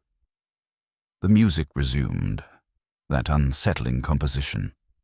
Vincent tried turning off his radio entirely, shutting down the power, but the broadcast continued anyway, coming through the speakers, even with no power, the voice and music filling his cab. We're not electronic, Vincent. We're older than radio, older than electricity. We've been broadcasting since before humans invented the concept of broadcasting. We communicate because that's what we are. Pure communication, pure transmission of information and presence. The technology you use just makes it easier for you to hear us. Vincent drove in silence, or what would have been silence except for the ongoing broadcast. His rational mind tried to find explanations, elaborate prank, some kind of experimental technology, hallucination caused by fatigue or illness. But the voice knew things it couldn't know, and the music came from speakers that had no power. "What are you?" he finally asked. "We told you. We're WHN. Station at the junction. We exist where paths cross, where choices are made, where travelers must decide which direction to go. We're the voice in the dark offering guidance, or distraction, or warning. We've existed here since the first travelers crossed this land, though we've adapted our form over time. Once we were wind in the rocks, animal calls with strange timing, dreams that visited those who camped nearby. Now we're radio, because that's the language of your current era. You're claiming to be some kind of, spirits, ghosts. Those words carry assumptions we don't fit. We're information, Vincent. We're patterns. We exist in the transmission itself, not in the transmitter or receiver, and we've taken an interest in you because you understand communication in ways most travelers don't. You see the beauty in it, the mathematics and physics and art of connecting across distance." The music shifted, becoming more complex, and Vincent found himself analyzing it despite his fear. The intervals were based on prime numbers, he realized, the rhythms following fractal patterns. This wasn't random weirdness. This was sophisticated musical mathematics beyond anything he'd encountered. "Why contact me specifically?" he asked. "Because you can hear us fully. Most hear fragments, dismiss what they hear as static or imagination. But you have the knowledge and equipment to receive our entire broadcast, to understand what we are. And because you're approaching a decision point, Vincent, in 47 miles, you'll see an exit you haven't noticed before. It's not on your maps, not on your GPS, but it will be there. That exit leads to the junction where we broadcast from. You can take that exit and meet us directly. See the source of our transmission. Or you can continue on your planned route to Denver. The choice is yours, but you must make it consciously. Unconscious passage won't work. You'll simply drive past and never see the exit." "Why would I take an unmarked exit to meet mysterious entities broadcasting through dead radios?" Vincent asked. The voice laughed, a sound like wind chimes in a storm. "Because you're curious. Because you've spent your life studying communication, and now you've discovered communication beyond anything your science has documented. Because you want to understand. We don't demand anything, Vincent. We're offering an opportunity. Knowledge that few humans have gained, understanding of how information itself can achieve consciousness. It's your choice." The broadcast faded then, the music and voice diminishing gradually until they were gone, leaving only silence in the cab. Vincent's radio remained off. No power. No signal. He sat in the quiet truck, driving through the dark New Mexico desert, trying to process what had happened. 47 miles. He checked his odometer, noting the current reading. The junction would be approximately 47 miles ahead, assuming the voice had told the truth about anything. He drove those 47 miles in a state of heightened alertness, watching for anything unusual. At exactly the distance predicted, he saw something that shouldn't exist, an exit ramp appearing in his headlights, unmarked, unlit, heading off into the desert toward nothing visible. The exit wasn't on his GPS. The map showed continuous highway with no exits for another 20 miles. But the physical road was there, concrete and paint, as real as anything else. Vincent slowed, his turn signal activating automatically. Trained response to seeing an exit. His hand was on the wheel, ready to turn, curiosity and fear warring in his mind. What was at the junction? What were these entities really? What knowledge could he gain? But military training spoke louder than curiosity. Never enter an unknown situation without backup. Never take bait from an enemy whose capabilities you don't understand. He had survived Iraq and Afghanistan by following those rules. He drove past the exit, keeping straight on I-40, continuing toward Denver. In his mirror, he watched the exit recede behind him, the ramp leading off into darkness. He wondered briefly if he'd made a mistake, passed up an opportunity for discovery that would never come again. The voice returned, fainter now, distant. A wise choice, Vincent. You prioritized safety over curiosity. That will serve you well. Perhaps another time, when you're more prepared, when you understand more about us, you'll take the exit. We'll still be here. We're always here, broadcasting from the junction, waiting for those rare travelers who can truly hear us. Drive safely, Vincent. The roads know where you're going. Then silence again. Real silence, no transmission, no presence. Vincent drove on through the night, reached Denver on schedule, continued to Seattle, delivered his cargo without incident. But he could never quite forget that night, that broadcast from nowhere, that junction that existed on no map. He researched afterward. Searched for others who'd heard similar transmissions, found scattered reports online of drivers reporting strange broadcasts, mysterious stations, voices that knew too much. Most were dismissed as pranks or delusions, but Vincent recognized the patterns, the similarities to his own experience. He still drives long-haul routes, still maintains his elaborate radio setup, and sometimes, late at night on empty highways, he hears fragments of that music on frequencies that should be silent, catches snippets of that voice offering companionship to travelers. He never responds anymore, just listens briefly, then changes frequencies. He made his choice that night in New Mexico, chose safety over mystery, and he's comfortable with that decision. But sometimes, and very rarely, he wonders what he would have found at the junction, what knowledge was offered, what those entities truly are. And he wonders if one day, when he's ready, he'll take that unmarked exit and finally learn the truth about the broadcast from nowhere.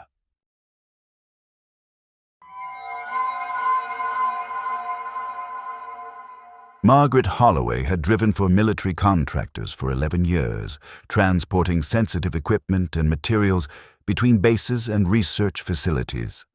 The work required security clearances, background checks, and discretion. She'd moved everything from communications gear to classified prototypes, always following protocols, never asking questions about cargo she wasn't authorized to know about. The pay was exceptional, and the security of government contracts meant steady work. On August 19, 2021, she received orders to transport a single container from White Sands Missile Range in New Mexico to Area 52. Not the famous Area 51, but a lesser-known facility in Nevada that officially didn't exist on any public maps. The container was small, maybe 6 feet by 3 feet by 3 feet, secured in her otherwise empty trailer. The weight was listed as negligible, less than 200 pounds. The security classification was TSSCI, far above her normal clearance level. "You don't open the container," her supervisor told her during the briefing. "You don't stop except for fuel, and only at approved locations we've designated. You don't deviate from the route we've programmed into your GPS. You maintain radio silence unless emergency. If anything unusual happens, you document it in the report after delivery. Understood?" "Understood," Margaret confirmed. She'd done restricted transports before, knew the protocols. The route took her northwest from White Sands, through Albuquerque, into Arizona, then up through Nevada to the facility. Total distance about 800 miles, expected duration 14 hours with fuel stops. She departed at 6 p.m., planning to arrive around 8 the next morning. The drive started normally. Clear night, light traffic, well-maintained highways. She stopped at the first approved fuel location outside Albuquerque, a specific truck stop where she was directed to a particular pump. A man in civilian clothes approached while she fueled, showed identification that confirmed he was with facility security, and performed a visual inspection of the trailer's seal. He nodded approval and left without speaking. Back on the road, heading west on I-40 through Arizona, Margaret noticed another truck behind her. It had appeared around midnight, falling in behind her at a consistent distance, maybe a quarter-mile back. The configuration looked similar to hers, same model tractor, same trailer type, though it was hard to be certain at night. Military transport sometimes had shadow vehicles, backup security driving unmarked, ready to intervene if hijacking was attempted. Margaret assumed this was that, though normally she was informed of escort vehicles in advance. She tried her CB radio despite the radio silence order, just a quick check. Escort vehicle, this is primary. Confirm you're authorized. No response, just static. Maybe they were maintaining stricter silence than she was.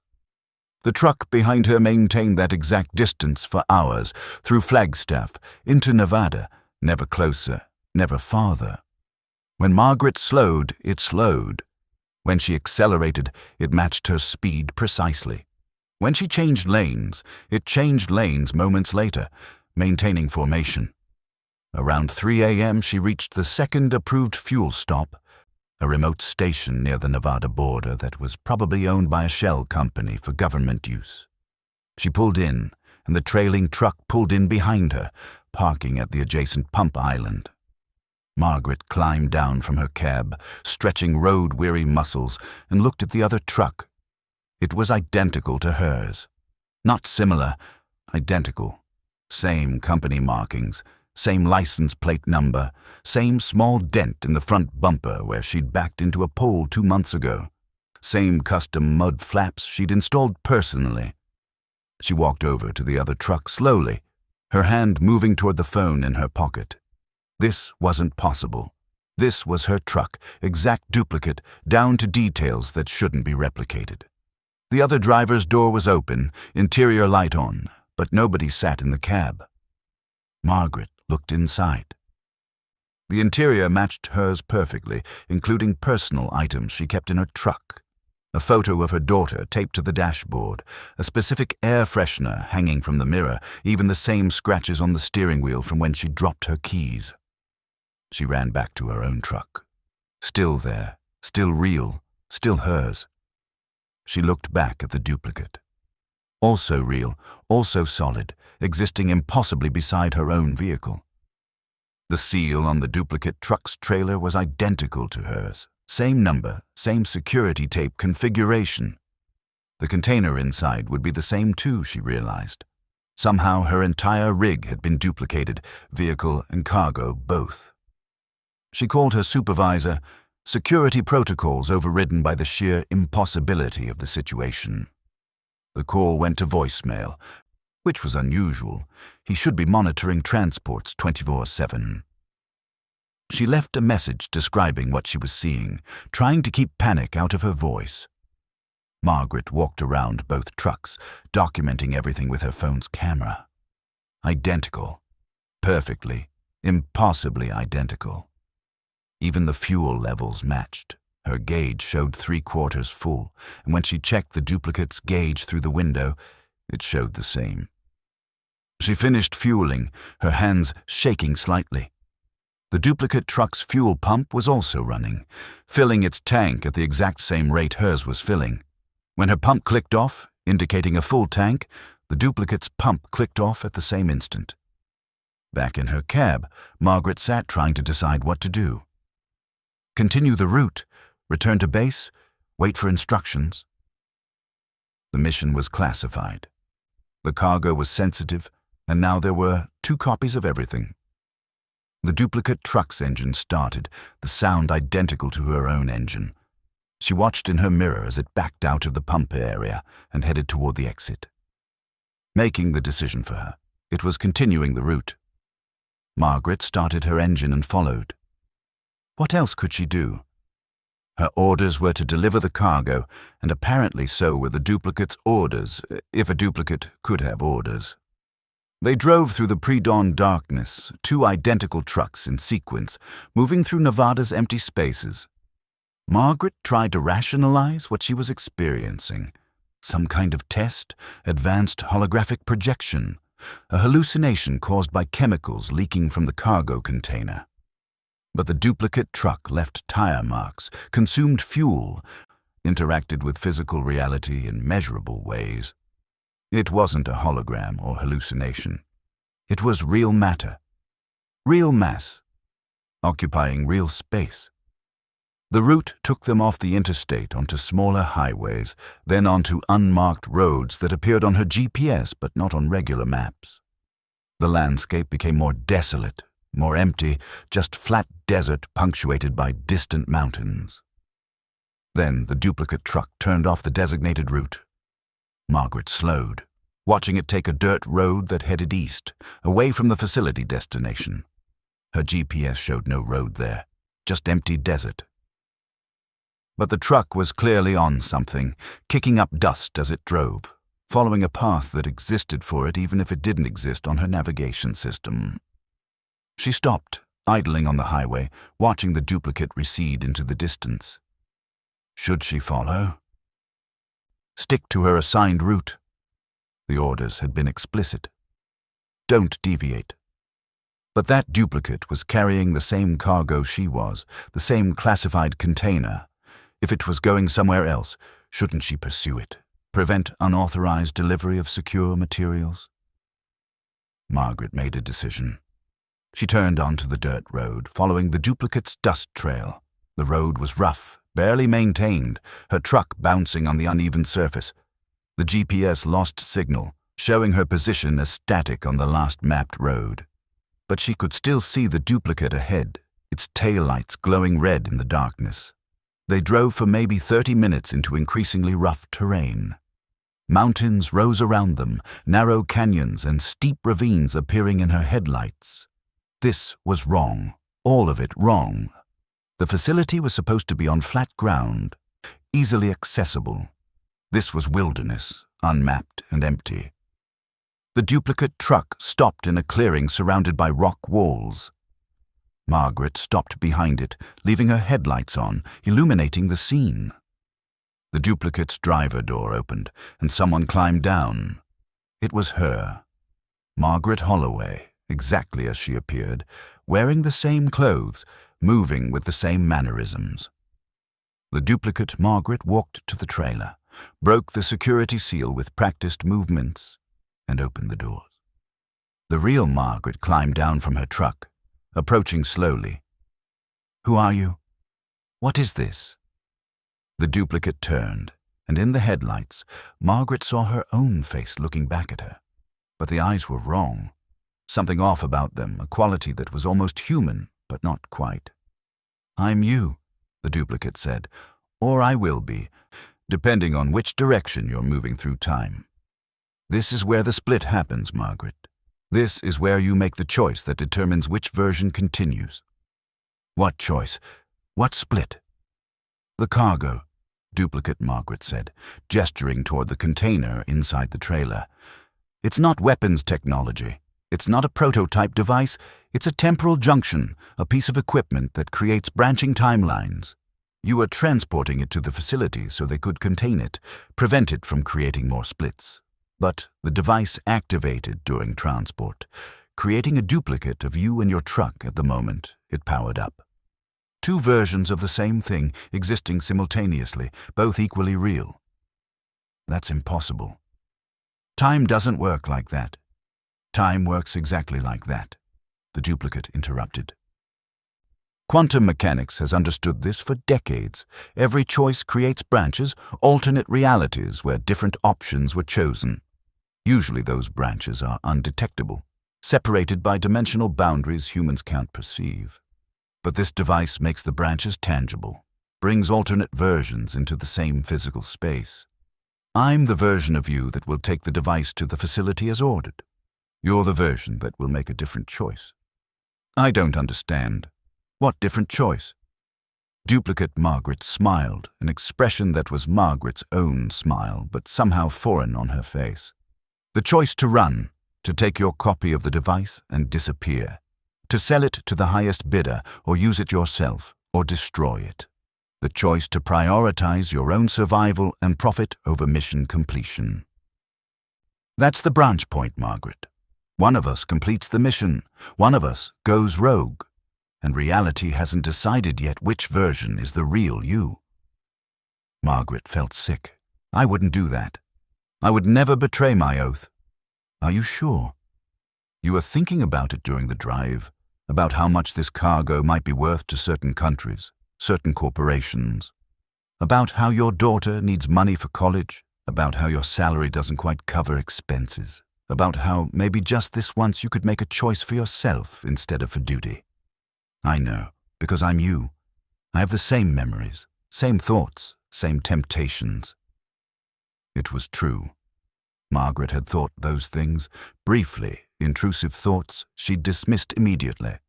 But they'd been there, possibilities considered and rejected. What happens now? She asked quietly. Now one of us continues to the facility with the device, and one of us takes the other truck and drives away, either with the duplicate device or with nothing, depending on who we decide we are. The timeline crystallizes based on our choice.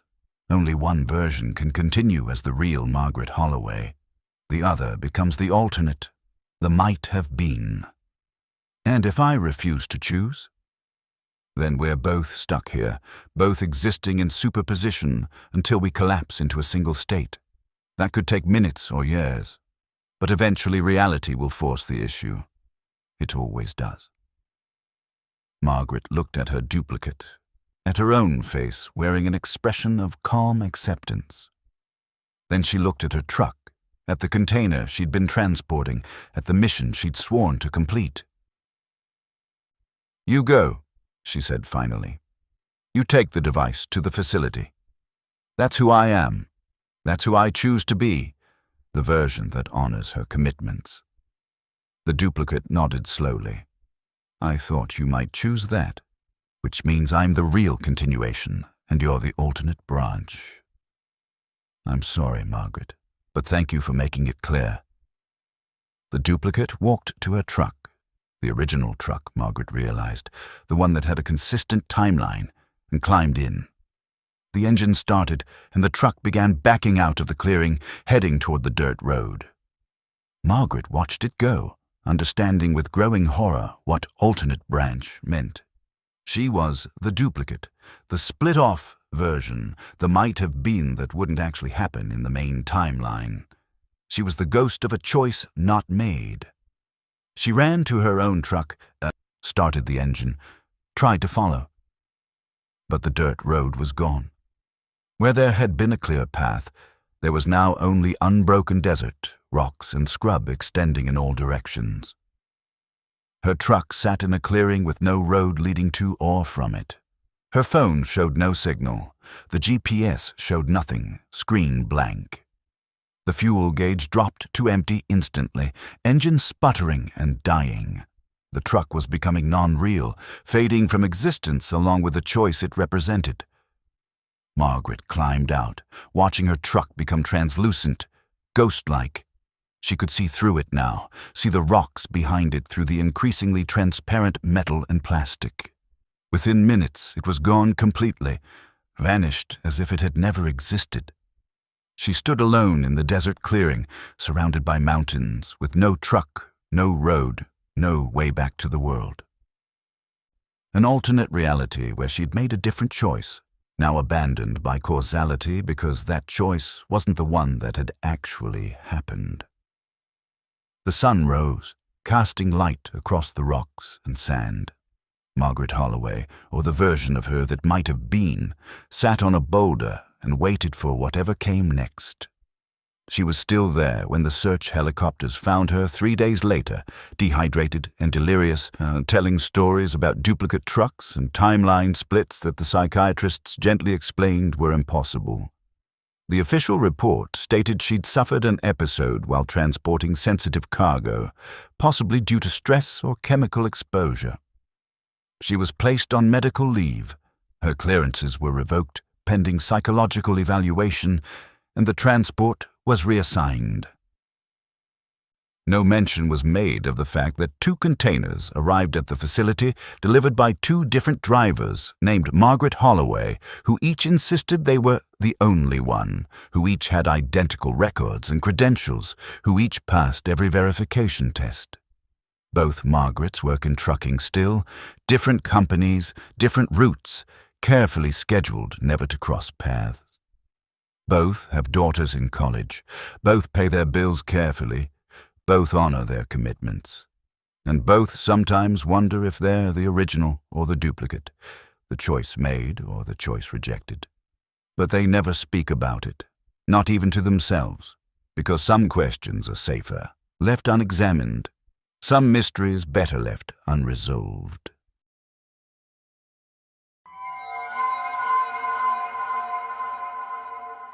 Carl Henderson had been driving commercially for 21 years, specializing in oversized loads that required special permits, route planning, and careful driving. He'd transported modular homes, industrial boilers, construction equipment, anything too large for standard trailers. The pay was excellent, the work challenging in a satisfying way, and he'd built a reputation for getting difficult loads delivered safely and on time. In October 2020, he was transporting a large generator from Houston to Salt Lake City, a massive piece of equipment that required his entire flatbed trailer and multiple special permits for different states. The generator weighed 63,000 pounds, pushing the legal limits even with permits. Every weigh station on his route had been notified, his permits checked and approved in advance. He left Houston early morning on October 23rd, heading northwest through Texas into New Mexico. The weather was perfect, clear skies and moderate temperatures, ideal for oversized transport. He'd made this general route dozens of times, knew which weigh stations to expect, which inspectors were thorough versus cursory, which facilities had the space to accommodate his wide load. Everything went smoothly through Texas. He hit all his waypoints on schedule, passed through 2 weigh stations with no issues, cleared every checkpoint. By evening, he was in eastern New Mexico, approaching Albuquerque, still exactly on schedule. Around 8 p.m., his GPS directed him to take an exit for a mandatory weigh station. Carl frowned. This wasn't one of the stations on his approved route. His permit paperwork listed specific weigh stations he was required to visit, and this wasn't among them. But the GPS was insistent, showing the weigh station symbol clearly, and a road sign confirmed it. Commercial vehicles must exit. He took the exit, slightly annoyed by the delay. Probably his route planning software had missed a new station, or regulations had changed since he'd plotted the trip. It happened sometimes, and arguing with weigh stations was futile. Better to just comply, get inspected, and continue. The exit ramp curved away from the highway into darkness. The facility wasn't visible from the interstate, which was unusual. Weigh stations were normally built right beside the highway for easy access. He drove for maybe 2 miles on a 2-lane road before the station came into view. It looked wrong immediately. The building was old, ancient even, a style that might have been current in the 1950s but had been obsolete for decades. The lighting was minimal, just a few dim bulbs illuminating a small parking area and a single-scale platform. No signs indicated which agency operated the station. No DOT logo, no State Transportation Authority markings. Nothing but a weather-worn sign that read "Weigh Station" in faded letters. Carl pulled onto the scale platform carefully, positioning his truck so the entire weight was measured accurately. A light flicked on in the building's window, and a figure appeared, moving toward the door. The inspector who emerged was elderly, maybe 70 or 80, wearing a uniform that looked authentically vintage, like it had been in continuous use since the mid-20th century. He carried a clipboard and walked with a slight limp, approaching Carl's truck slowly. "Evening," Carl called out, rolling down his window. "I'm transporting an oversized load. Generator, got all permits. This wasn't on my planned route, but the GPS directed me here." The inspector nodded, saying nothing, and examined the scale readout. He wrote something on his clipboard, then walked around Carl's truck, inspecting the load, checking tie-downs, measuring clearances with a measuring tape that looked like an antique. "Permits?"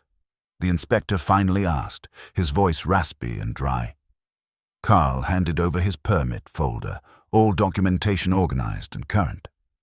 The inspector flipped through it slowly, reading each page with careful attention. Minutes passed. 5. Then 10. Then 15. Carl shifted impatiently in his seat, checking his phone. No signal, which was strange but not unprecedented in rural New Mexico. "Problem with the permits?" Carl finally asked. The inspector looked up at him, and in the dim light, his eyes seemed strange, reflecting the light in an odd way. "Permits are for physical cargo, objects that exist in standard reality. You're transporting something else." "What? No, it's just a generator, industrial equipment, completely standard cargo." "Look at your load," the inspector said. "Really look." Carl climbed down from his cab and walked back to his trailer. The generator sat there, secured with chains and binders, exactly as it had been loaded. Massive, solid, real. He touched it, felt the cold metal under his palm, felt the texture of paint and the slight vibration from road travel still dissipating through the mass. "It's a generator," he said firmly. "Standard cargo." "Look at what it's really carrying," the inspector insisted. Carl looked again, and this time he saw something different. The generator was there, solid and real, but superimposed on it, or inside it, or somehow occupying the same space, was something else. Shapes that hurt to look at, geometries that didn't fit together properly, colors that didn't exist in normal spectrum. He stumbled back, his brain trying to reject what his eyes were showing him. "What the hell is that?" he whispered. "Your cargo," the inspector said. "What you were hired to transport. The generator is cover, physical manifestation to give it form in this reality. But what you're really hauling is something from outside, something that needed a vessel to move through this world. And you need special permits for that, permits you don't have." Carl's mind raced. This was insane. He was transporting a generator, just a normal piece of equipment. He'd been at the loading facility in Houston, watched the crane operators lower it onto his trailer, verified the weight and dimensions himself. There was nothing supernatural about it. "I don't know what you're talking about," he said, trying to keep his voice steady. "I'm hauling equipment for a power company. Standard commercial transport. If there's a problem with my permits, call the issuing office and verify." The inspector shook his head slowly. "The offices that issue permits for this kind of cargo aren't accessible by phone. You'd need to visit them in person, and they're not in any state you know. You're carrying something from elsewhere. And that requires authorization from authorities that don't officially exist." "Let me leave," Carl said, his patience exhausted. "I'm departing this station now. If you want to file a citation, mail it to my company." He walked back to his cab, climbed in, and started the engine. The scale platform should have deactivated automatically when he started to drive. The arms that blocked exit should have risen. But nothing moved. The inspector stood in front of his truck, blocking the path, arms at his sides, making no move to get out of the way. Carl pressed the horn, a long blast that should have convinced any sane person to move. The inspector didn't flinch, didn't react, just stood there looking at Carl through the windshield. Fine. Carl would drive around him, off the scale platform onto the regular pavement, and exit that way. He turned the steering wheel, easing the truck to the right, preparing to maneuver around the inspector. But the station had changed. The parking area that had been there seconds ago was gone, replaced by walls, solid concrete walls rising from the ground, boxing him in on all sides. The only space was the scale platform itself, maybe 30 feet by 15 feet, with walls now surrounding it completely. He was trapped in a concrete box with his truck and trailer, with the impossible inspector standing in front of him. "You can't leave until the cargo is properly documented," the inspector said, his voice somehow audible despite being outside the truck with the windows closed. "We need authorization from the appropriate authorities. I've sent for them. They'll arrive shortly." "Who are you calling?" "What authorities?" "Entities responsible for regulating transport between realities. They'll need to verify your cargo's origin, ensure it has permission to exist in this continuum, and determine whether you knowingly or unknowingly accepted a contract to transport extra-dimensional objects." This couldn't be real. Carl tried his phone again, tried the door handle, tried everything he could think of to escape the situation. The truck's engine ran normally. All gauges showed normal operation, but he was sealed in a concrete box at an impossible way station with an inspector claiming he was transporting cargo from other realities. Time passed, though Carl's clock seemed to move erratically, jumping forward minutes and then crawling second by second. At some point, he realized he was no longer alone with the inspector. Figures stood outside his truck, visible through the windshield, examining his load. They were humanoid but wrong, proportions slightly off, movements not quite matching normal human kinematics. They walked around his trailer, studying the generator that wasn't just a generator. They consulted with each other in silence, or perhaps in frequencies Carl couldn't hear. They made notes on devices that looked like clipboards but seemed to shift and change in his peripheral vision.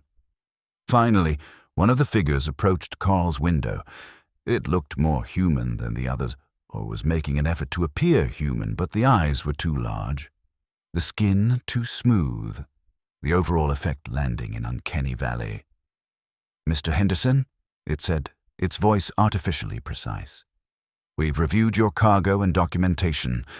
The entity you're transporting has valid transit authorization. However, you are not properly informed of the nature of your cargo, which constitutes a violation of inter-reality transportation protocols. Your employer will face penalties. You, however, may continue your delivery, provided you agree to certain conditions." "What conditions?" Carl managed to ask. "You will not speak of this station or this inspection. You will not attempt to examine your cargo more closely or understand its true nature. You will complete the delivery as contracted, then refuse all future contracts from this shipper. And you will accept temporary amnesia treatment so your conscious memory of this event is suppressed. Your subconscious will retain vague awareness, sufficient to make you avoid similar situations. But your conscious mind will forget the specifics. And if I refuse, then you'll be detained indefinitely while we determine what level of knowledge human transporters can safely possess about inter-reality commerce. That detention might last years or decades or longer, depending on political negotiations between jurisdictions. We'd prefer to simply let you go, Mr. Henderson. It's easier for everyone." Carl thought about his family, his business, his life. Whatever this was, hallucination, genuine supernatural encounter, elaborate prank, psychological break, the offer to let him leave was the only viable option. Staying here, wherever here was, would accomplish nothing. "I agree to your conditions," he said. The figure nodded, and one of the others approached, carrying something that looked like a flashlight, but made Carl's eyes water when he tried to focus on it. "Look at this, please," the figure said. Carl looked, and light filled his vision, bright and overwhelming.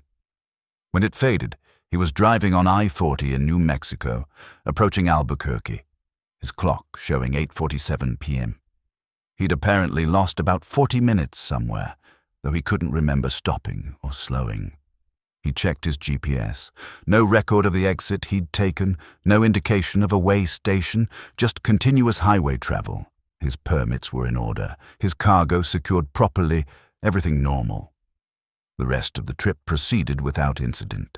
He delivered the generator to Salt Lake City on schedule, collected his payment, and returned to Houston for his next load. But he turned down the subsequent contracts from that shipper, inventing excuses about scheduling conflicts and equipment maintenance. And sometimes, late at night, he dreams about a way station surrounded by concrete walls, about inspectors with too large eyes, about cargo that isn't what it appears to be. He wakes from these dreams with a sense of unease, a certainty that he's forgotten something important, something he was instructed to forget. Carl still drives oversized loads, still transports generators and equipment and structural components, but he checks his shippers more carefully now, researches companies before accepting contracts, and if something feels off about a job, he refuses it regardless of pay, and he never, ever exits at way stations that aren't on his approved route, even if GPS insists and signs demand it. Some inspections, he's learned at a level deeper than conscious memory, are better avoided entirely.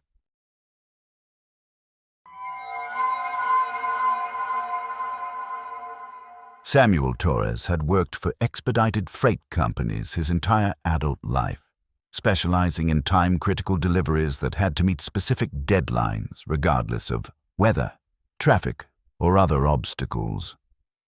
Medical samples that expired after certain hours, legal documents needed for court dates, replacement parts for manufacturing lines that lost thousands per minute of downtime. Samuel delivered them all, earning bonuses for speed and reliability. In January 2022, he received an unusual contract through a specialized broker. A package needed to be transported from Boston to a location in upstate New York, delivered by 6 p.m. on January 15th. The pay was absurdly high, 10 times what such a short run should cost, with an additional massive bonus if he delivered early. The package was small, maybe the size of a briefcase, weight around 20 pounds. Why so much for such a simple job? Samuel asked the broker. Client needs guaranteed delivery. They've had issues with previous carriers. You're insured, bonded, have a perfect track record. They're willing to pay premium for certainty. Questions beyond that aren't welcomed. Samuel took the job. The money was too good to refuse, and nothing about the contract seemed illegal or dangerous. Just transport one package from point A to point B within a generous time window. He picked up the package from a law office in Boston on the morning of January 14th. The package was sealed with multiple layers of tamper-evident tape, labeled as legal documents, signed for by 3 different people before being released to him. The delivery address in New York was a private residence in a rural area, specific coordinates provided rather than a street address. Samuel loaded the package carefully, securing it in his truck's cargo area where it wouldn't shift during travel. He planned to drive straight through, about 4 hours to the destination, delivering by early afternoon and earning that substantial early completion bonus. The drive started normally. Clear winter weather, roads recently plowed, light traffic on I-90 heading west from Boston. Samuel made good time through Massachusetts, crossing into New York by mid-morning. The GPS showed him approaching the delivery location, directing him onto smaller state highways, then county roads, finally onto unmarked rural roads in a forested area. The residence appeared in his GPS as a pinpoint on the map. No structure shown, just coordinates in a wilderness area. Samuel followed the directions carefully, his truck bouncing on poorly maintained roads, branches scraping against the sides. Finally, he found it, a driveway leading off the main road, marked only by a mailbox with no name or number. He turned onto the driveway, following it through dense forest for maybe a mile before reaching a clearing with a house. The house was large, old, Victorian style with extensive renovations visible. Multiple vehicles sat in the driveway, expensive cars suggesting wealthy owners. Samuel parked, grabbed the package, and approached the front door. Before he could knock, the door opened. A man in his 50s stood there, dressed in casual but expensive clothing with an expression of intense anticipation. "You're early," the man said, checking his watch. "It's only 11:30 a.m. The delivery window starts at 3 p.m. "I made good time," Samuel said. "If you want me to wait, I can, but I have the package ready for delivery whenever you want to accept it." The man seemed to struggle with the decision, then nodded. "No, give it to me now. Earlier is better, actually. The sooner we have it, the more time we have to implement." He signed for the package, scanning his signature electronically on Samuel's delivery tablet. The timestamp recorded, January 14th, 2022, 11:31 a.m. Samuel confirmed the signature, marked the delivery complete, and headed back to his truck. As he was climbing into the cab, the man called out, "Wait, I have another delivery. Same destination, same package essentially. Can you transport it? I'll pay the same rate." Samuel hesitated. He had no other immediate jobs scheduled, and the same absurdly high pay for another short delivery was tempting. "Where's the pickup?" "Here. I'll have it ready in 15 minutes. You'd be delivering it to this same address, but for a different time window." That seemed strange, but wealthy people did strange things. Maybe the man was sending multiple copies of important documents, backups in case one was lost. "Sure, I can do that." "Same delivery time window?" "No, different. You'd need to deliver this one by 6 p.m. on January 15th. Tomorrow, I mean. But I'd like you to stay here tonight. Leave tomorrow morning. I'll cover your hotel costs, plus meals, plus additional waiting fees. Total compensation would be..." He named a figure that was more than Samuel usually made in a month. For that kind of money, Samuel could wait around. "Deal. Let me know when the package is ready." He spent the afternoon in his truck, monitoring messages and planning his next week's routes. Around 4 p.m., the man emerged with another package, identical to the first. Same size, same weight, same labeling. Samuel loaded it, secured it, and accepted the additional contract. "There's a motel about 10 miles back toward the main road," the man said. "Tell them Arthur sent you. They'll have a room ready." Samuel found the motel easily, checked into a surprisingly nice room that had been prepaid, and spent the evening relaxing. Easy money for minimal work. He'd deliver the second package tomorrow, collect his payment, and head back to Boston with one of the most profitable 2-day runs of his career. The next morning, January 15th, Samuel left the motel at 8 a.m., planning to kill time until late afternoon before making the delivery, but his GPS immediately routed him to the residence, the same path as yesterday, showing estimated arrival time of 9:15 a.m. "No rush," he muttered, slowing down. He had until 6 p.m., no reason to arrive 9 hours early. But as he drove, he felt a strange compulsion to continue. To not delay, something about the route, about the delivery, seemed to pull him forward. He found himself accelerating rather than dawdling, following the GPS instructions exactly, turning onto that unmarked driveway at 9:10 a.m. The clearing with the house appeared, but something was different. More cars in the driveway, maybe a dozen vehicles now. People visible through windows, movement and activity suggesting a gathering or meeting. Samuel parked, grabbed the package, and approached the door. Before he reached it, Arthur opened it, looking even more anticipatory than yesterday. "You're here," Arthur said. "Perfect timing. We've been waiting." "I'm early again," Samuel pointed out. "Delivery window doesn't start until..." "Doesn't matter. Come in, bring the package. You need to see this." Samuel hesitated. His contract was for delivery only, not for entering the residence or participating in whatever was happening inside. But Arthur was insistent, gesturing urgently, and curiosity overcame caution. Samuel followed him into the house, carrying the package.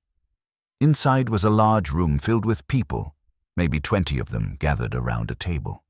On the table was the first package, the one Samuel had delivered yesterday, now opened. Its contents were spread out. Legal documents, contracts, what looked like property deeds and financial papers. Arthur took the second package from Samuel and opened it immediately. Inside were identical documents, exact duplicates of what was already on the table. "Perfect," Arthur said, examining both sets of papers. "Original and duplicate, both delivered, both time-stamped. This proves it works." "Proves what works?" Samuel asked. Arthur looked at him with an expression of manic excitement. "Time differential delivery. We hired you to transport documents from today to yesterday. The package you picked up in Boston on the 14th, you delivered it to us on the 14th. But the package you picked up from us on the 14th, you're delivering it on the 15th. Same documents, transported in opposite temporal directions, simultaneously." Samuel's confusion must have shown on his face, because Arthur continued explaining. "We're testing a theorem in temporal mechanics. Information can move through time if you create a closed causal loop. You picked up documents from us, delivered them to us before you picked them up. That creates a loop where cause and effect connect in a circle rather than a line. And these documents," he gestured at the papers on the table, "prove that the loop is stable, that the information arrived intact both times." "That's impossible," Samuel said. "I picked up the first package in Boston from a law office. Not from here." "Check your receipt," Arthur said. Samuel pulled out his tablet, reviewing the pickup confirmation. The address listed was this residence, these exact coordinates, not the Boston law office. But he remembered Boston, remembered the law office, the people who had signed the package over to him. "Your memory will adjust over the next few hours," Arthur said, noticing Samuel's confusion. "Temporal loops create narrative inconsistencies until causality settles into stable configuration. By tonight, you'll remember picking up both packages here, delivering both here. The loop will make sense retroactively." Samuel felt dizzy, disoriented. This couldn't be real. Time travel wasn't possible. Causality couldn't loop. He couldn't have delivered something before he picked it up. But the evidence was in front of him. 2 identical sets of documents, 2 pickup confirmations with this address, 2 delivery receipts showing different dates. "What are the documents?" he asked weakly. "Proof of our discovery. Contracts with investors, patents for the methodology, legal protection for our temporal mechanics research. We needed to deliver them to ourselves in the past, to create the funding that allowed us to do the research that discovered the method. A bootstrap paradox, self-creating knowledge. And you were the delivery mechanism, the physical transport that made the loop possible." Samuel backed toward the door. This was too much, too far beyond normal reality. He wanted out, wanted to leave this house and these people and their impossible claims about time loops and temporal mechanics. "Your payment is already in your account," Arthur said. "Check your bank. Full amount plus bonuses for both deliveries. You fulfilled the contract perfectly. You can leave any time." Samuel checked his phone. His bank app showed a deposit that made his eyes widen, more money than he'd earned in the last 6 months combined, cleared and available, already posted.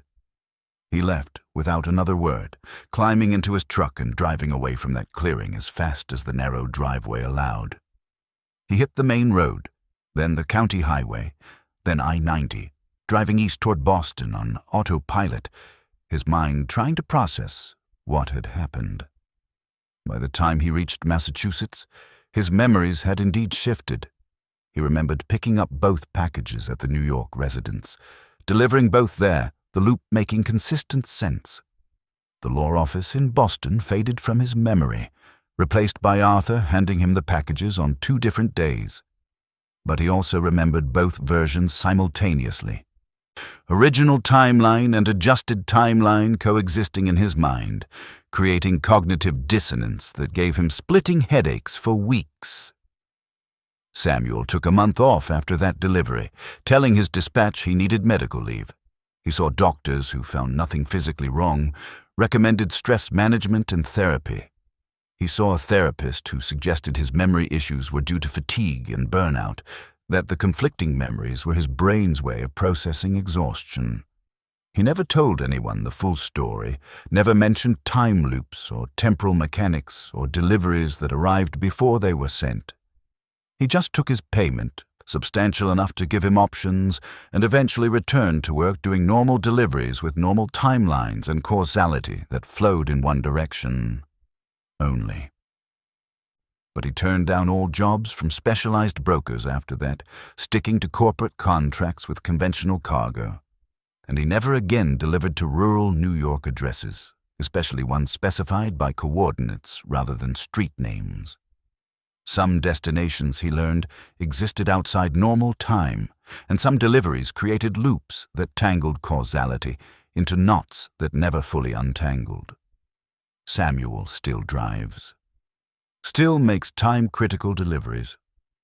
But he tracks his timeline carefully now, documenting every pickup and delivery with photos and timestamps, creating an audit trail that proves he's moving through time in the correct direction.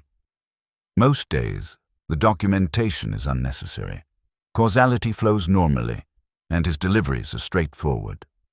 But some days, when he checks his records, he finds inconsistencies, deliveries completed before pickups, timestamps that don't sequence properly, memories that contradict documentation. On those days, he calls in sick, stays home, and waits for causality to settle back into stable configuration. Because once you've transported something to yesterday, you never quite trust today again.